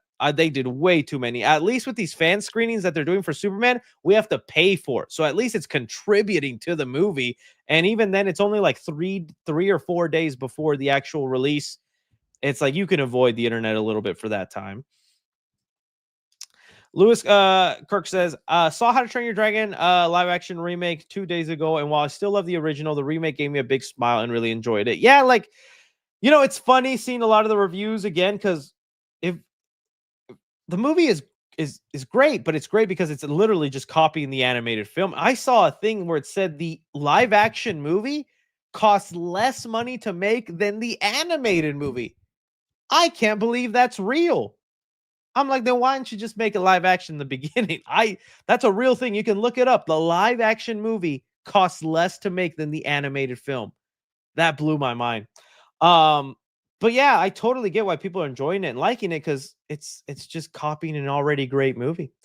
Which I think it makes it so hard to review, because the film is good. But I shouldn't replace the animated film. I don't know. It's just interesting. It's interesting. Skinny Jesus says, with this fight, use the base version, my friend. I said Leo wins. I say Scott wins. Who do you think? Well, you said both win. I think Leo wins, buddy. Base version, both win. Unless I'm thinking Leo someone else, man. Let's see here. Says, hey Chris, my friend Andrea is sick and could use some cheering up. I know he watches your streams. Could you send him some love? Yes, hopefully I said your name right. Andrea, Andra. Feel better, my friend. You're a trooper, and I'm giving you my energy through the screen. Use it wisely. Thank you for watching, my friend. Feel better. I've never seen Spaceballs. Is it good? Oh, dude, with the impact and the way the internet talked about it when the news for the second one came out, I'm thinking it's a classic. I will admit, there's some clips I've seen that I don't think are that funny, or I think are just like, all right. I just think it was more what it represented for the time and how hilarious it was. I feel like, and maybe some people are going to get on to me, when I see some of it, it's a lot of dad jokes, it feels like now. But hey, maybe that's just the stuff I've seen. I'm going to watch it and give it the benefit of the doubt. But a lot of people enjoy it. So I don't know, maybe put it in the background and whatnot. I'm definitely excited for the new one, though, because I am so curious how they plan to make fun of modern Disney and Star Wars there. Benji M says, Final Destination 3 implies new life can break the curse. Does Bloodlines retcon that loophole since it occurs after the original survivor had kids? I think you mean Final Destination 2. Final Destination 2 is the one that implies new life can break the curse. And yeah, they never brought that back. That's like a rule they establish in 2, but even in 2, they don't use that rule, right? Because it's the twist of the movie. In 2, it's like, hey, this lady, if she gives birth, we'll all be saved. But then we find out the lady was never part of the accident, and her birth won't save anybody. And then none of the movies brought that back. None of the movies brought back the rule that if you give birth or survive long enough to give birth, you live. And it is kind of hard to retcon that. I think they had to retcon that rule with the idea that the bloodline, the family, has been surviving all this time, not because of the new life rule, but because grandma has been avoiding death. So it's never killed her and then started the progress to get to the other family members. It's still stuck on trying to kill her. So that's why it hasn't moved on to the rest of the family and whatnot. That was one of my disappointments with Bloodlines. I do agree. It's a fun movie. It's entertaining. My main issues with it is that it didn't do much to break up the lore or add new things. Still very good, but I wish it would have. The change in formula was nice, but I was hoping for more lore being added to it. Someone just asked me, are you going to see The Materialist? I actually saw it last night. I enjoyed it. I liked it. I wouldn't say I love the movie. It's definitely takes like it takes the rom-com element of a movie and it deconstructs it. It's basically an anti-rom-com. It's a very realistic look on relationships and how men perceive women, how women perceive men. Like, oh, dude, that movie, the amount of times they talk about how men under 6 feet are just useless to women, I was gonna cry in that theater. That was, why are you attacking me? I'm fine. They came right for me. They said 5'7", boy, a hobbit. I was like, oh, what? But no, it was good. It was refreshing. Different take. I like it was good. I just I didn't love it. And it's not a review that would go crazy on the channel. So I don't think I'd actually review it. But I just saw it because I still like movies and I still want to check out stuff on my own time. So yeah. There you go. She's the same director who did Past Lives, and I agree. I think Past Lives is better, and most people would agree with that too. Hi Chris. Do you think a Galactus bucket is worth 80? No. I think the most it should have been was $50. No, it is not worth $80. I'm sure maybe when I hold it and I feel it, I'll be like, no, this is actually really good quality. It's heavy, it's built nice. I'll say yes. But looking at it, I can already tell what it'll feel like and be like, and that thing is not worth $80. That thing is, it's just Marvel knows we'll pay that much for it. It should have been like $50 at the most. Mario says, "Happy Father's Day, Poppy Chris." Oh, not a daddy, although I do want to be. I am not a daddy, but I do want to be one day. Well, you are my children. You are all my children. That's a Nightmare on Elm Street reference. The archive says I'd be cool to see Predator fight a megalodon. You know, maybe that's what they should do also in the Predator franchise. We've had so many Predator movies where they fight humans, right? Or or a xenomorph. But like, how about a movie where they just straight up fight? And I guess they are going to give it in Borderlands because he's fighting that giant creature. But it would be interesting to see them go after more like animal like prey, right? And they did do that in Prey where he like kills a snake, then he goes for a bear. So I don't know, but it would be cool. A megalodon would be interesting. Mario says, Poppy Chris, since it's Friday 13th, you give me 3 Friday 13th movies to watch after the stream. Oh, well, dude, my favorite is Jason Lives, Jason X. I like Jason A New Beginning. Those are the ones. Well, obviously, those aren't like my favorite, but those are the ones I like that I think fit the mood. Obviously, I think the remake is very good. If you haven't seen the Friday 13th remake, it is really good, and I'm sad they never continued on with that. And well, Freddy vs. Jason is a Friday 13th movie. That's a lot of fun. Reed Jackson says you officially lost your editor the moment you said I haven't seen Spaceballs. I know, man. I know. It's one of those things. I was like, I know they're gonna lose respect for me, but I have to tell my truth. Galaxy Waffle says, "What's up, goat? Haven't super chat in a while, but I'm watching everything you post. Just went on America's tallest water slide, and it was nuts. Look it up. Okay, I definitely got to look at how tall that is." I'm not a big water park guy for obvious reasons, but let's look up tallest water slide. How big can that be? Tallest water slide in the world. Whoa. Oh, is it this thing? Oh, that's scary. That's a scary thing. I feel like that would hurt. And I've seen it. These water slides and the intensity, I'm not even making this up. These are the water slides where when you go down it, you have to clench your butt cheeks.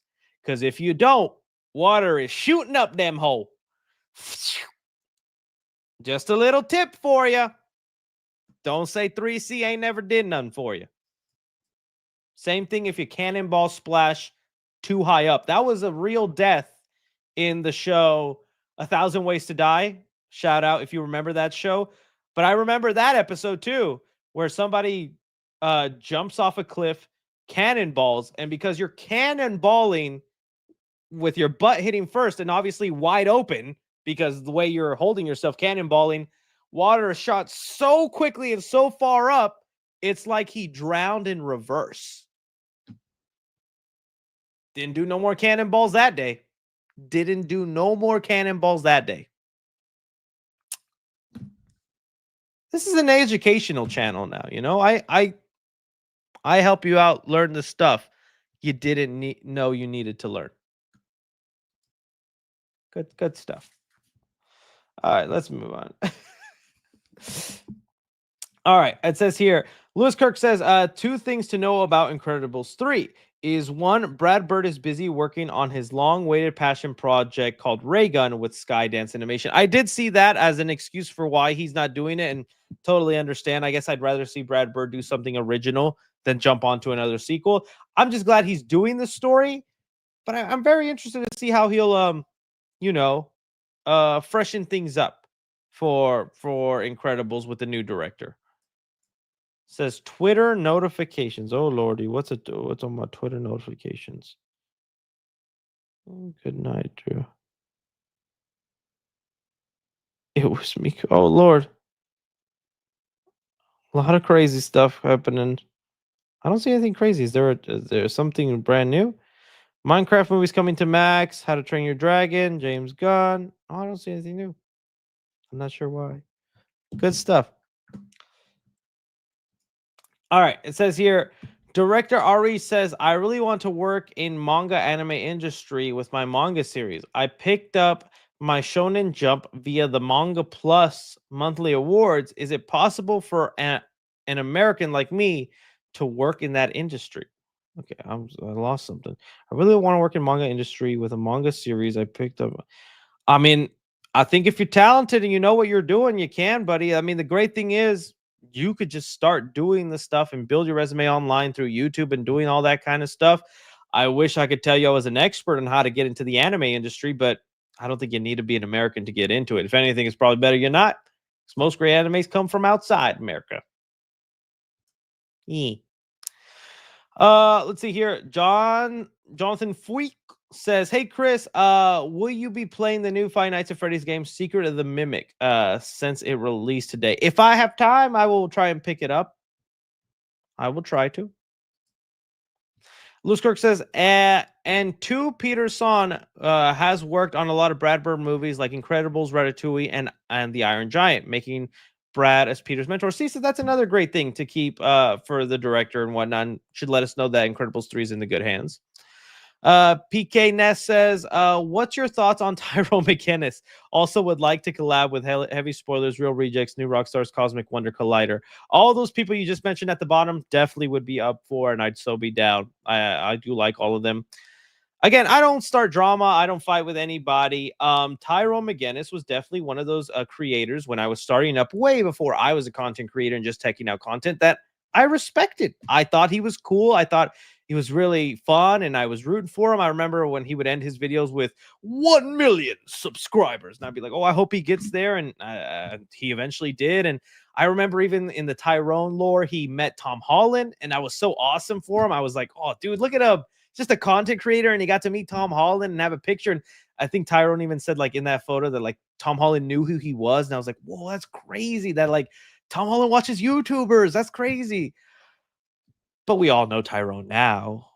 We all know the kind of content he makes now. We all know where his opinions lie now, and I don't really check him out. I'll be curious on a topic. Like I think when the Fantastic Four trailer came out, or when the Superman trailer comes out, basically when something really big and mainstream, I'll do my thing where I'd like to hear other creators' opinions and see what they think. So I'll watch this creator, I'll watch that. And then I was like, okay, let me just see what Tyrone does. But it's never hits like it used to. So while I wish him well and I hope he's happy with what he does, not a big fan of his content today. But again, no beef or hatred towards him. It's working for him and still gets plenty of views and likes and as audience for that. Good for him. Any news on Bendy movie? No, dude. As of right now, no. Like I said, it's just gonna be whatchamacallit, silent until the movie starts filming. And until then, we're not gonna hear anything, man. I wish we had some. Diago says, would $10 be enough for a Superman 64 Let's Play leading up to the movie?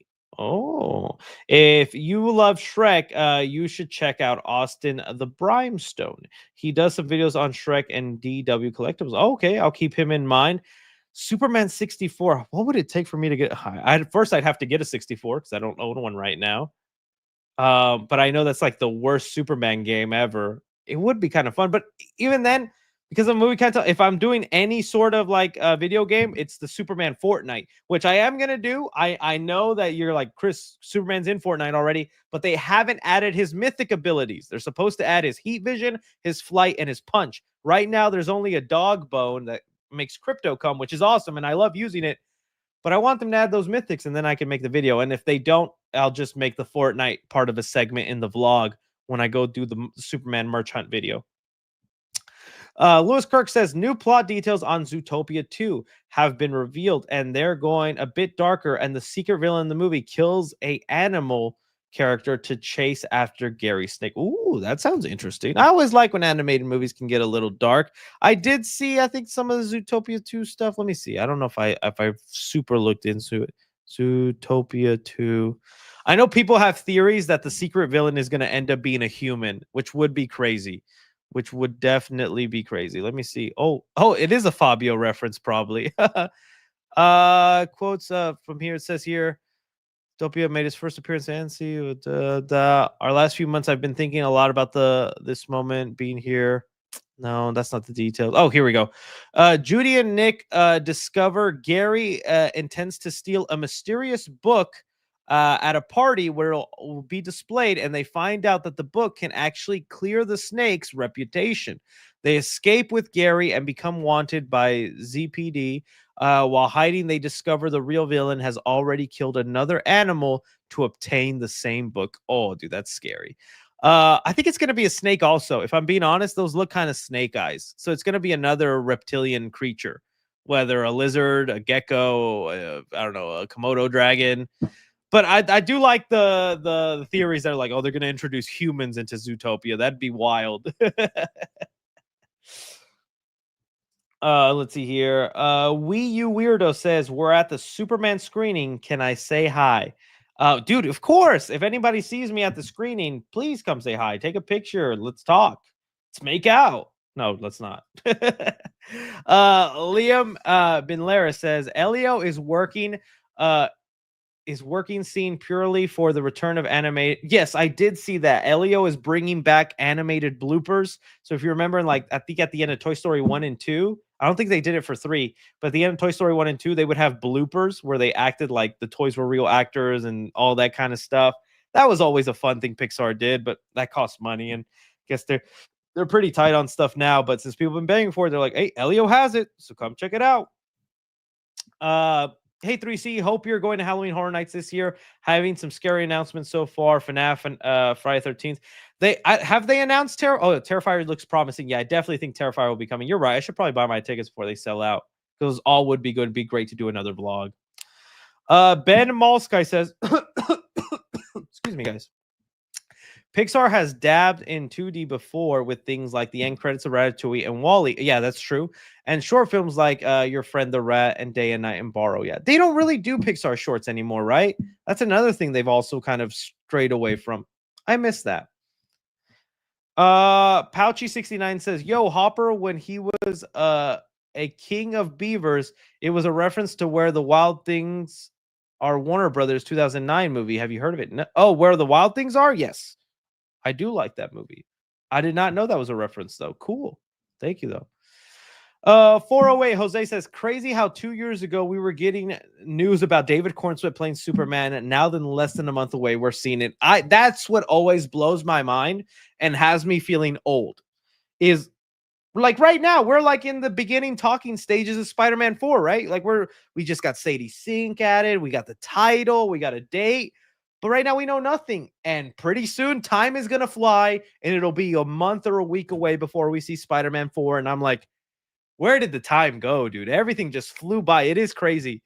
Like, and all the Superman era has been fun. The build up to it, the discourse, the hating, the merchandise, all of it. It's been a fun era. I love hype eras like this with movies. But when they come to a close, it is sad because it's like, dang, time flew.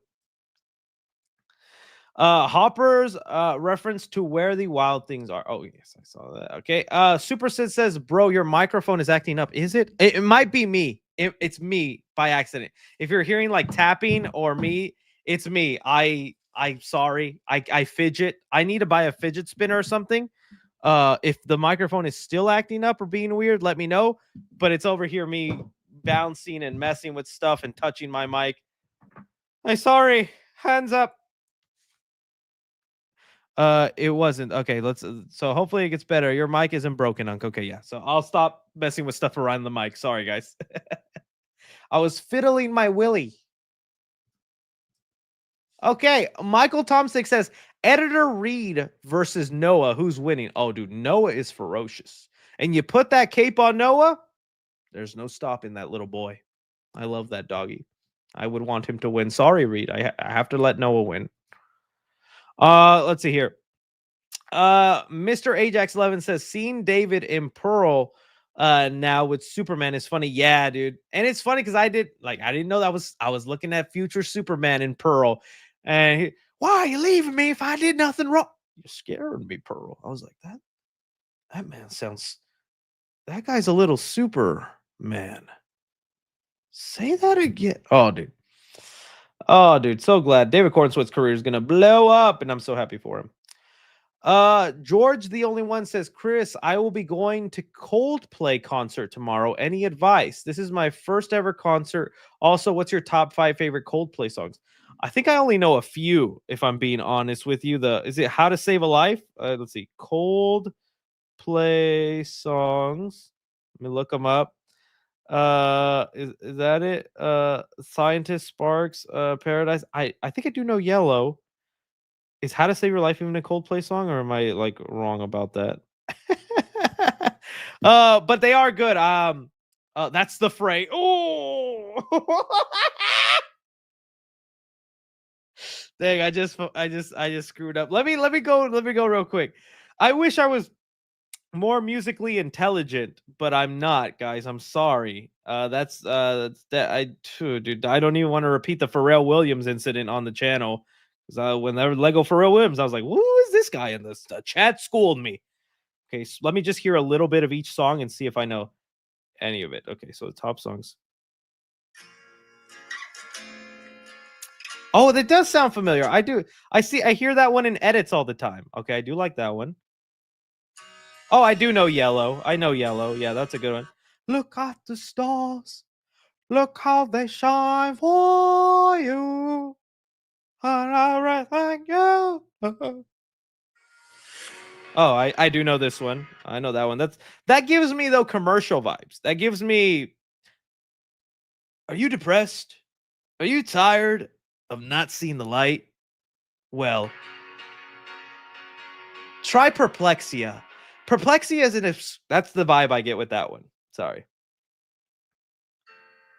Oh, I do like the sign. Oh, dude, that was my song as a middle schooler. I was rocking that in my depressed emo phase. That's a good one. The Science is probably my favorite then. Okay. La Vida is great. Okay, let me just put on a little bit of La Vida. Oh, yeah, that one too. If I'm being honest, that's another commercial one. I'm sorry. But that is the one. I used to rule the world, goon here and there. Emo 3C. All right, good. Sorry about that, guys. I'm definitely that guy where it's like I've never heard of them, and then you play the song, I'm like, oh no, I've heard of them. That's me. That's an unk trait I have. Eric says, you want to watch Life of Chuck? Saw it. It's amazing. I do want to watch it. There's a lot of other movies I want to watch. I still want to watch Dangerous Animals. I haven't gotten a chance to. This happened to me and it was so embarrassing. I can't believe it. I love Alamo Drafthouse. You guys know Cinemark is still my preferred theater. But if I don't, but my lady prefers Alamo. She likes Alamo because of the popcorn and the food there. And so every now and then we'll go to Alamo Drafthouse. I did not know they had a rule that once the movie starts, they ain't letting your butt into that theater. Like if you show up late at a Cinemark AMC, even and sometimes you want to do that because if you don't want to see the trailers or whatnot, or you want to skip the previews, you're like, the movie starts 20 minutes after the start time. You're just like, okay, I'd show up a little late. Couldn't do that at Alamo. I showed up like 10 minutes late. They said, we can't let you in. I said, huh? We can't let you in. Huh? And they refunded my tickets right then and there. I was so pissed. But I guess I get it because at that time the movie would be starting. And then I would just be sitting down, looking at menus, talking to a waiter. Yeah, can I get the Cobb salad? And can you add extra egg in there? I'd like to fart today. And if you want to give me a glass of water, that'd be nice. No one wants to hear that while the movie's beginning. So I guess I get why Alamo did that. But in that moment, I was petty. I was angry. I was like 10 seconds away from writing an angry tweet and using my influencer power to shun this theater. I just got exited out of an Alamo Drafthouse. You'll never see me there. And I felt the Karen blonde wig start to form. I was like, oh, what is happening to me? I gotta pick up Jimmy from soccer. I gotta buy a Stanley Cup. Steve, the alimony's due. I was turning into Karen. It was wild. All right. All right. Hey Morsiu says, I know it's June, but I'm excited for your Halloween set. Oh, dude, don't even get me started. I get excited too, don't get me wrong, but I have no idea what to do this year. I'm not gonna lie to you. I'm a little lost. I already filmed a couple of stuff for the video. There's some stuff I bought at the HorrorCon I didn't show you guys that'll be part of the set. I even filmed my goodbye to Party City because it's gone now. They closed stores in March, so I filmed my last time in a Party City. That'll be part of the vlog because, man, Party City was always part of the vlog. Now, not this year. But yeah, we'll see. If y'all got some ideas, let me know. All right. JP says, just here to say thank you for the daily videos and brightening my day. Oh, no problem, JP. Karate Kick 4D says, I'm so late to the stream, but had to give my dad the new TV for Father's Day. It was worth it. Oh, please tell me you use my link, buddy. Please tell me you use my link. I know. I'm sorry, guys. You guys heard me say I partner with an agency. To get to see me doing a little bit more sponsorships. I'm trying not to do them as much on the YouTube videos, but you will see more sponsorships on the shorts stuff. And hey, just let me cook, all right? Just let me cook, all right? I'm just trying to make sure I have enough for my family. No, but I have to do some of these sponsorships because the agency, they get me these events like being able to go to the red carpet to Ballerina and do all this other stuff. So in return, I got to do all these sponsorships so they can get paid too, you know? So, but I promise I don't want to be that guy that has a sponsorship every YouTube video or floods you too much with that stuff. And I am picky and choosy. I can't tell you the amount of sponsorship requests I've gotten for like smoke devices, like vapes. I stopped taking VPNs. I'm nothing against VPNs. I just get tired of doing those. Those are so like you guys know what a VPN is. You don't need me to tell you. I get asked to do AI stuff, which I just reject because I don't want to do any of that. Whether it's like generate wallpaper or videos, I don't want to do any of that. So I'll try to just do stuff that fits the brand or works with it. All right, let's move on here. Let's see here. Eric says, "Did you see Hugh Jackman possibly training for Doomsday and his stunt double posted a story where Doomsday is filming right now?" So I don't know why people are saying that's for Doomsday. Am I missing something? I do know what you're talking about. I saw it online. Hugh Jackman, he's just working out. But why are people connecting that to Doomsday? Why isn't he just working out to stay fit? Because he probably will show up like in Secret Wars for sure. But it says here, Hugh Jackman's stunt double has posted a photo from Pinewood Studios where they're filming, taking place for Avengers Doomsday. Dang, if I actually would have saw that, I would have made that a topic of today's video. Okay, well, that's why they're doing it. Okay, well, that's cool. Well, good, because hopefully it makes sense to me you'd have Hugh Jackman. We're about to see so many of the X-Men from Cyclops, Patrick Stewart, Magneto, all of them. I would be kind of sad if we didn't have Hugh Jackman there, and especially with the buildup they gave him of him losing his X-Men counterparts in Deadpool and Wolverine. I kind of want to see that. So hopefully Deadpool also shows up. But yeah, we'll see. Cool. Till he's 90. Emilio Cantu says, assuming Flanagan is directing, how do you think he could rejuvenate the Exorcist brand and avoid making a generic Exorcist-based film? Oh, I think he probably has an idea. As far as how, I don't know, because Exorcist movies are not my favorite. I hate demonic or just not even for like religious or you shouldn't mess with that stuff or it's scary. I don't want. It's just I find them so boring after a while. All these demonic movies or haunted house movies. It's just I feel like you've done everything you can in that genre to where they don't excite me. But Mike Flanagan, I'm doing it again. I'm messing with the tape. I'm sorry. Mike Flanagan getting involved does excite me because I'm sure he'll do something fresh and unique. But they haven't moved forward, and I think I saw something where like his movie's on hold right now, his Exorcist movie. So I'm like, is it still happening? What's going on there? What's happening? So we'll see. But as far as what he could do, I don't know. But I'm excited to see what he'd do. Ready a set react says, "Will you ever do a PO box fan mailing opening?" I trust me, I would want to, and I'd be fine to. The main reasons I wouldn't want to is one, I don't want you guys sending me expensive things. Like, you just don't need to. You guys already give me enough, bless me enough by watching me and super chatting me. I don't need you sending me a lot of expensive stuff. I would feel so guilty. And also, I don't want any disgusting weird things being sent to me. But I could do it like maybe once a month. I'll open a PO box like once a month and do it. I'll think about it. Bud Ford says, Chris, I think Ultraman is Henry Cavill. Correct me if I'm wrong, but Cavill was never fired, was he? He was also never fired because he was never hired.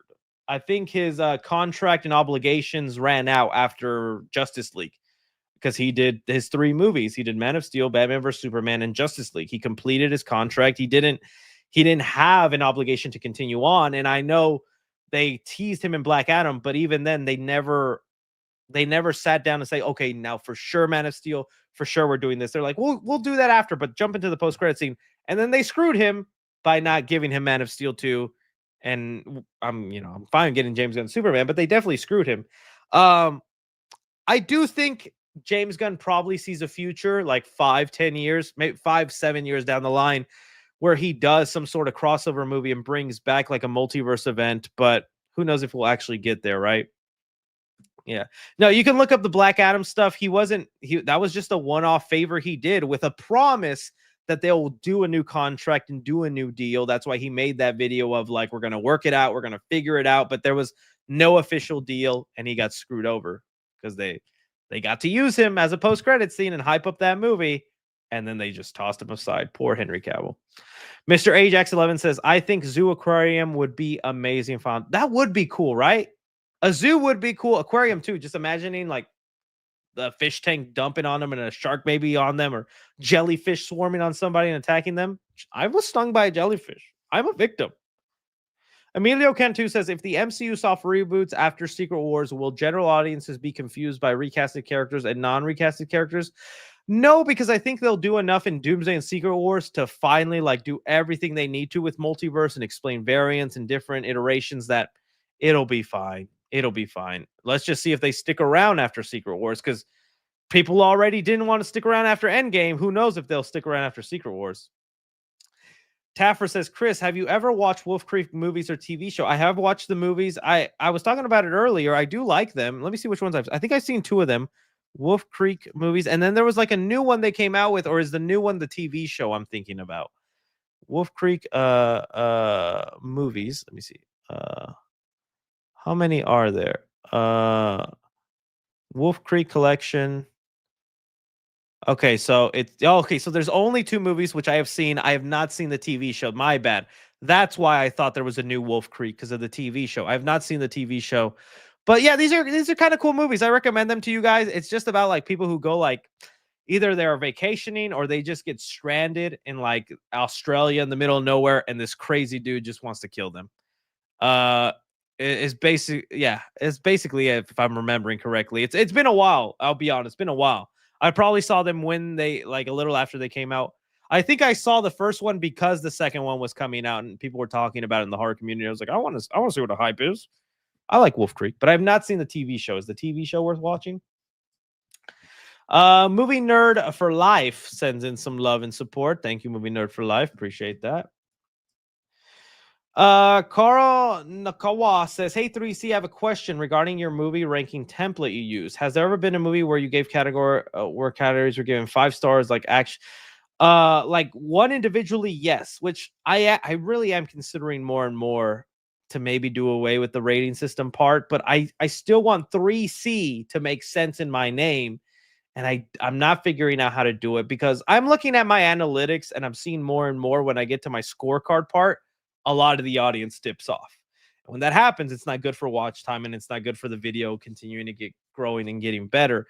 I'm thinking I'm going to have to become a basic B and start, thumbs up, thumbs down, A+, A-. I'm going to have to do something just for the livelihood of the channel and building things back up.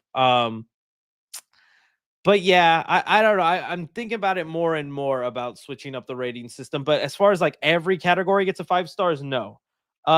It's I see people say Titanic. Titanic would probably be close. I don't know in the comedy side of things. Comedy would probably get like 3 stars to me. Because it has comedy and it has good, but it's not like a hilarious movie.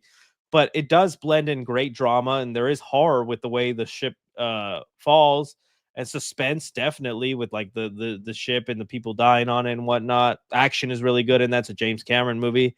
But there are a few, but yeah, there's never going to be a movie that has like 5 star comedy, 5 star horror, because again, I contribute those things as like ingredients to a movie, just like you would do ingredients to something you cook. So you would never have 100% salt and 100% sugar, because that would be a disgusting dish, right? You wouldn't have 100% savory, 100% sweet. Like it'd be a mixture. It's ingredients. It's things that make up the movie. But we'll see. Terminator 2 would probably be up there too. Deadpool would have low horror though. It's gruesome and bloody, but the horror wouldn't be that huge on it just because it has blood and all that. Okay. Carlos sends in some love. Thank you so much, Carlos. Paintant Rourke says, Chris, any FNAF 2 updates? Rumors a new trailer will release weekend to weekend. Megan 2.0. I watched the new Predator movie, Final Epic. It's animated, was smart. What's this? Oh, I haven't seen the new Megan trailer. The new Predator movie was great. Review on the Clips channel. I loved it. What's this? But no FNAF 2 updates right now other than the Halloween Horror Nights. I think when Megan comes out, which is at the end of this month, that's when you're getting your probably next FNAF trailer.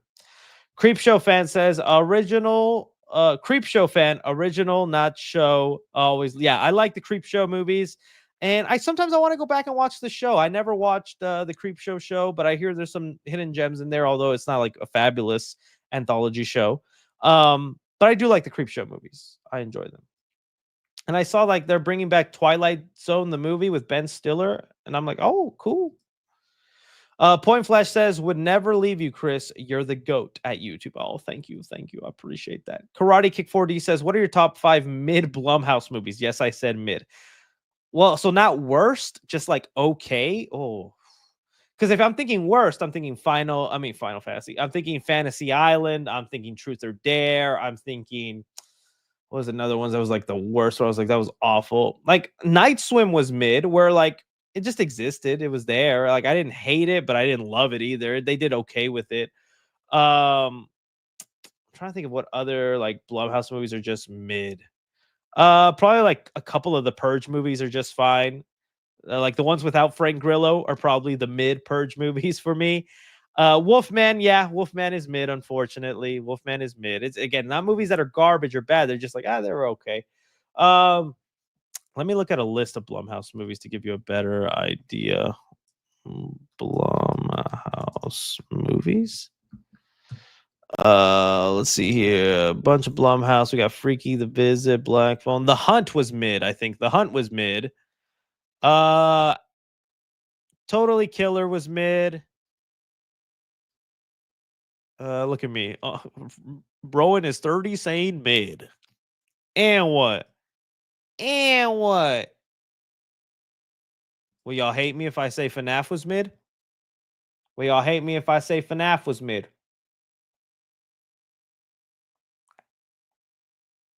No, just kidding. Don't hate me. Don't hate me. It's a joke. It's a joke. It's a joke. Joseph Prieto says Ghost Rider really coming in Doom. Been seeing that. Yeah, a lot of rumors that Ghost Rider's coming in. I would love it. I would love it if Ghost Rider came in. The rumor is though it would be Ryan Gosling, but it's like I would really like Nicolas Cage there. But maybe they introduce Ryan Gosling so that they can have Nicolas Cage there too, you know? And then show off variants and different versions. Carlos says, "Hey 3C, been watching since 2019 with the Chucky days. That was a great era. I hope we get to talk about another upcoming Chucky movie like that too." Nate Newman says, "Who would win, Norman Bates, Hannibal Lecter, or Patrick Bateman? Patrick Bateman? That's a Hannibal Lecter probably.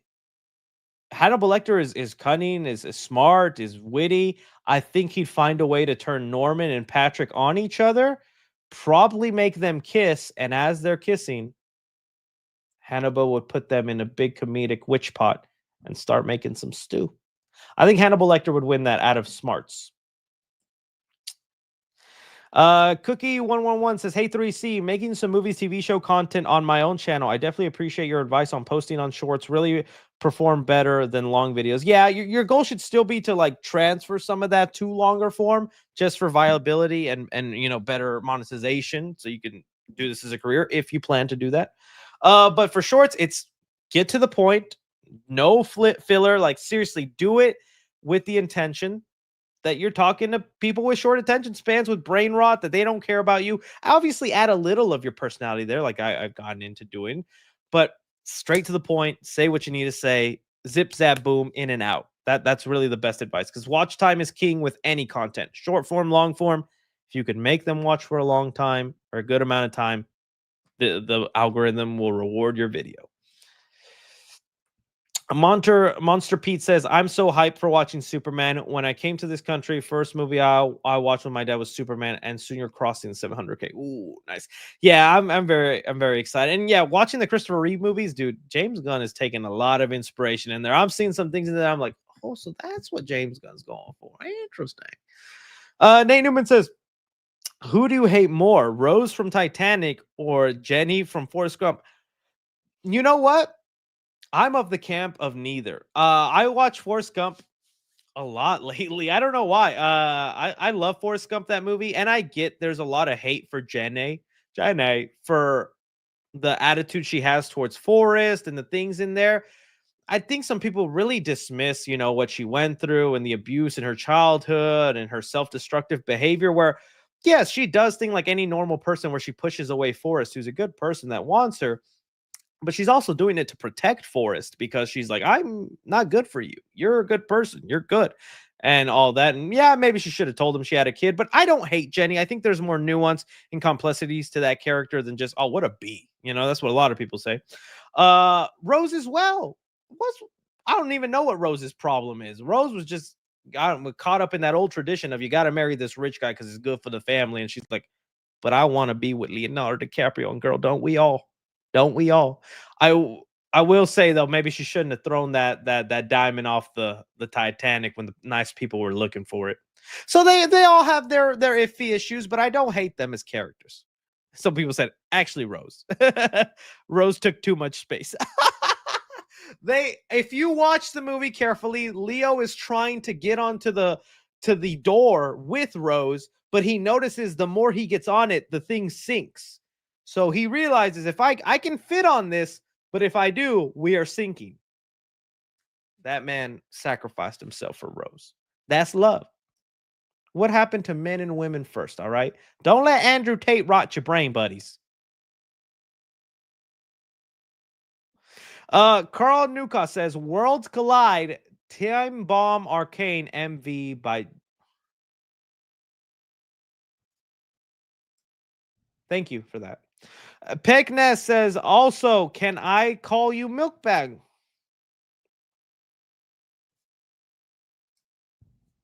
Elmo, "Hey Chris, love your videos. Just want to know when the Superman merch video is dropping." I will be filming the stuff for the Superman vlog this week. So I have a lot of ideas, and I have some things y'all don't even expecting. So because there's some things in Dallas, so I was like, oh, cool, that'll be fun for the video. But I definitely got to hit up Dairy Queen. I got to go merch hunting in Walmart. I got to look for the Keebler cookies. What else do I got to do? I got to throw in the Fortnite segment with him in Fortnite. Probably the popcorn bucket segment in there. It's got to be other little things. If y'all guys got more, let me know. But next week is where I'm dedicating time to go out and do those segments and then put it all together in a big video. I'm really excited for it. I hope it goes good. Oh, dude, I wish I was invited to the Superman premiere. I'm trying to get invited. I'm trying to ask around, but nobody's saying yes to me. James Gunn, if you're watching, please reach out, buddy. Mad1306 says, "I thought people hate a shot-for-shot remake of animated movies like Lion King, but dude, right? It is interesting. It is interesting the different reactions.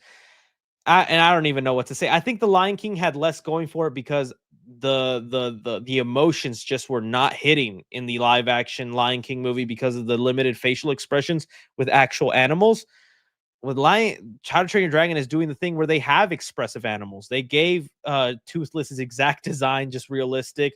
They did a good job with the acting and the characters, with like the father dynamic with Hiccup and his dad and Astrid. So the emotional beats are hitting, unlike the Lion King movie, and I think that's why it's being forgiven.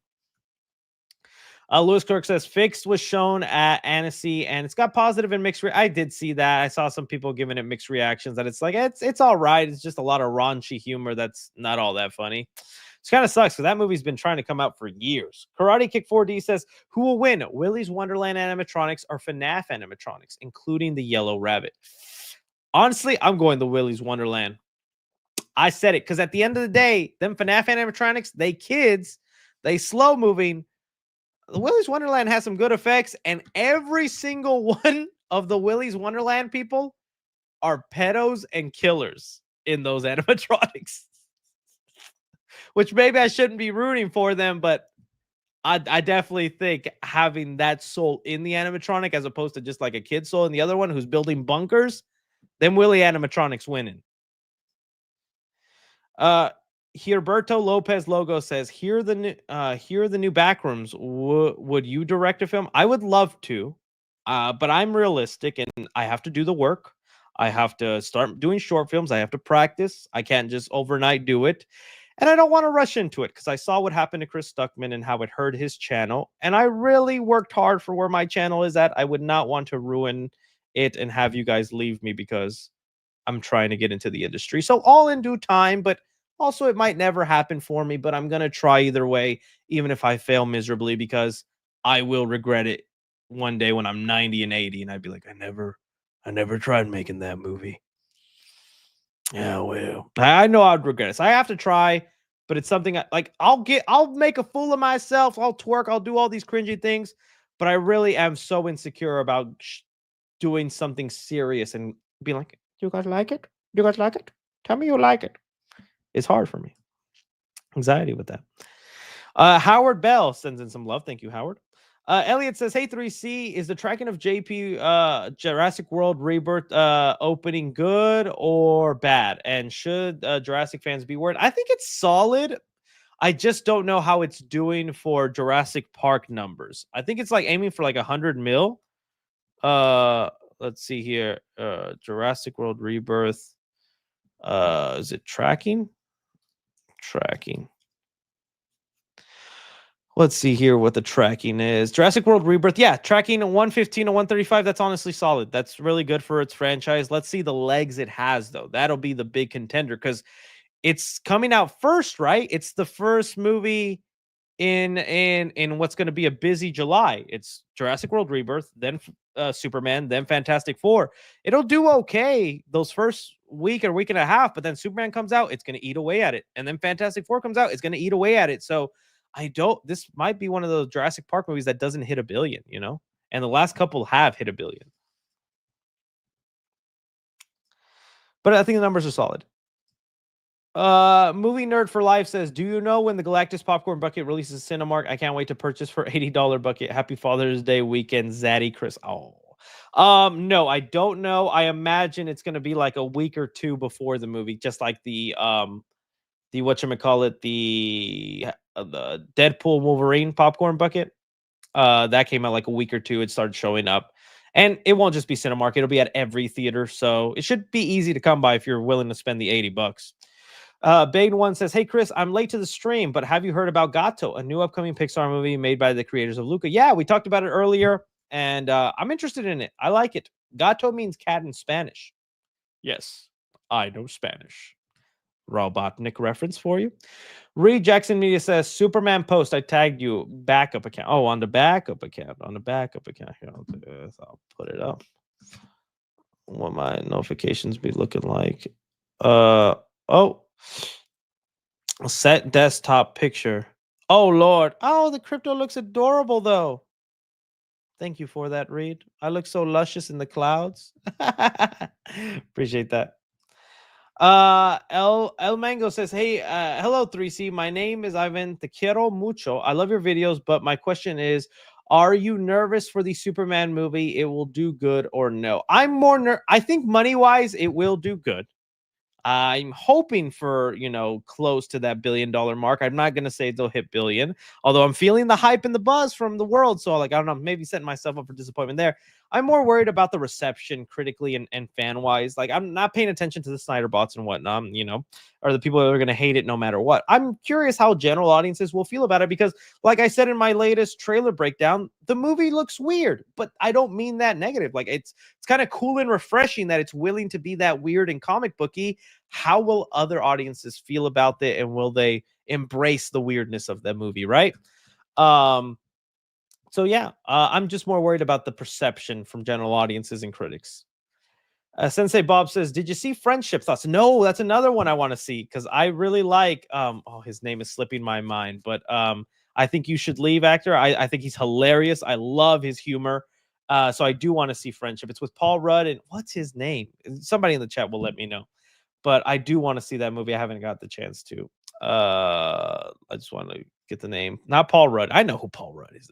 Tim Robinson. Thank you. Tim Robinson. Thank you. Neon Shark 32 says, rip Chris popcorn buckets. New buckets don't stop. I know, man. That bucket room is packed. There's too many.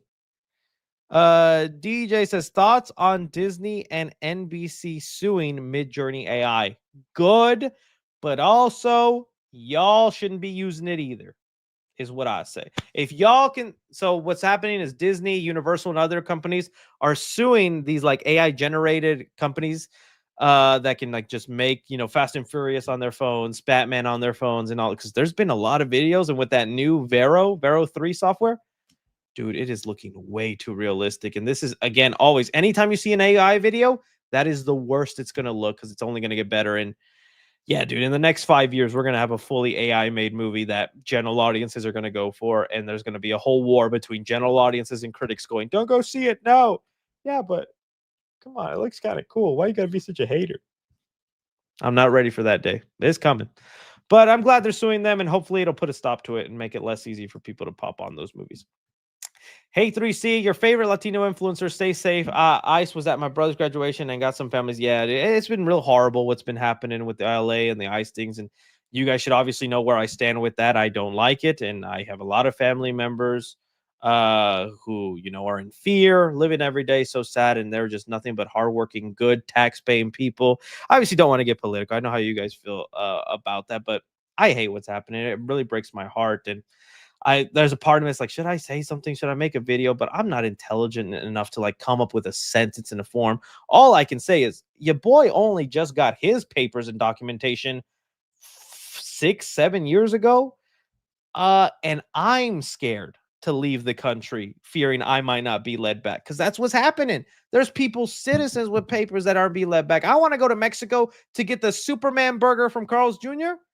I don't want to risk not being able to come back, man, because that's what's happening. And so it's a horrible time, man. It's a horrible time. My old ace Vu says, I believe, because my NDA can't say anything besides seeing it, but damn, Chris, I think you're gonna love Naked Gun. Oh, you saw Naked Gun? Oh, dude, I'm jealous. Hope it brings a new era. Enough said. Okay, I had faith in Akiva Schaffer, who the director, who, again, if you guys have not seen Pop Star Never Stop Never Stopping, put it on. It is a parody movie.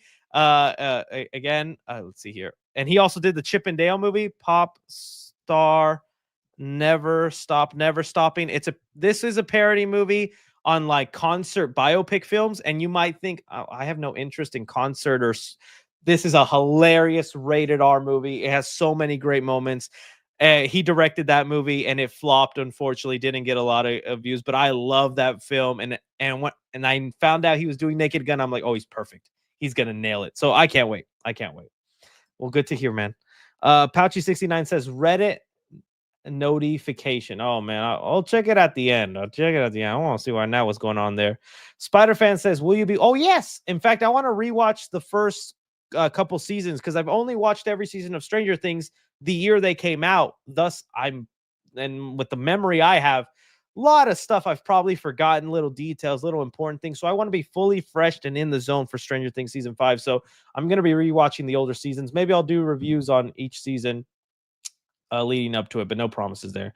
Tomorrow, I'm seeing The Materialist with my friend. I think you'll enjoy it. Don't expect it to be like a happy, fun rom-com. It's got some of those elements, but it's kind of dark and sometimes an anti-rom-com, and it takes a realistic approach to the way each gender values the other gender. Will Law says, surely Sid returns in Toy Story 5. I don't think so. I don't think Sid does. I think they're done with that. The little cameo he had in Toy Story 3, I think, is the last we'll see of him, is where he's a trash guy. He's a trash man. Fernando Rodriguez says, nice 5 o'clock shadow. Yeah, dude. I hate it now, dude. Ever since I hit 30, if I don't shave by the time it's nighttime, it just grows. I hate it. And I can't grow like a sexy beard like Corn Sweat or Chris Evans or all these other dudes. It just grows right here at the bottom. It doesn't grow right here, and it starts getting there. I don't like the way my facial hair grows. I don't look like my tios, where they can pull off the Topo Chico type of mustache and all that. I grow it and I look weird. Kind of like Eminem when he got his beard. Love Eminem, was never a fan of his beard. Sid needs to return to Toy Story. We'll see. It just feels nostalgia, like when I did the video talking about the villain for Toy Story 5 that they revealed. So many comments in my shorts feeds about they need to bring back Lotso. Lotso needs to come back. People just want that nostalgia bait. Movies that you don't want to have a sequel, probably like Sinners. At this point, no point doing Chronicle 2 because they're just never gonna do it. Never want a sequel to. That's really it. I'm a sequel whore. I love me sequels and I say no Sinners, but if Ryan Coogler is doing it again, well, sign me up. And Haley Steinfeld better be in it and a dirty mouth girl like he was. Ooh! Carl Nalqua says, so I'm in the new Predator franchise. My very first Predator movie was the recent one, Killer of Killers. Are there new setting up some sort of big event endgame arc according to the... I don't think they are setting it up. I think they're going to continue that kind of storytelling, probably in animated form, which I'd be down for. But it's been really interesting, the lore building they've done in that movie and all the things that they can do now with the new stuff they've added. But I don't think right now we're leading to an end game. I think after Badlands, we'll have a better idea if that is where we're headed. I think we're only headed right now to another Alien vs. Predator kind of movie. The Archive says, besides Fantastic Four and X-Men, what other characters and teams do you see being a focus in the next saga? Who do you think a small reboot is likely? X-Men and Fantastic Four will be likely. The other people... Man, that's hard to say. Probably rated R characters, more like Punisher, Midnight Suns, Blade. Those kind of characters will be probably coming to the spotlight. Ghost Rider, those will be the ones. The Archive says, what aspects of the MCU do you see being rebooted? Just like the main Avenger part, and basically anything that has to do with Avengers. They want to branch out and not just make the Avengers the center point of the MCU. So mainly the Avenger part of it and everyone attached to it there. Shield, Iron Man, Captain America, Thor, those kind of characters. Archangel says, hey, Chris, hope you're doing good. Well, I am doing good. Thank you. Thank you. Darkive says, really feeling Transformers drought right now. And I think we're going to feel it for a while. There's not even an update on the G.I. Joe Transformers movie, man. Transformers 1 really showed that we need some distance. But I think in like a couple years, it'll come back stronger than ever. If Michael Bay comes back, dude, it's unfortunately going to do crazy numbers because people now love that era of Michael Bay and they want him back. If he does the G.I. Joe movie, it probably would do good. The G.I. Joe Transformers movie, that is. Anyways, guys, that is the final super chat. I want to thank you so much for taking your Friday night and spending it with me. I love your faces. Thank you for making me feel special for a few hours. More content headed your way. Stay tuned. If you're a father this weekend, happy Father's Day. And last thing, we got Pablo sends in some support, and one that said Punisher should be part of Midnight. Oh, I agree. Punisher should be doing more. I'd love to see a Spider-Man cameo, but we'll see. All right, guys, have a good night. Love your faces. Take care of yourself. Boa noite. Boa noite.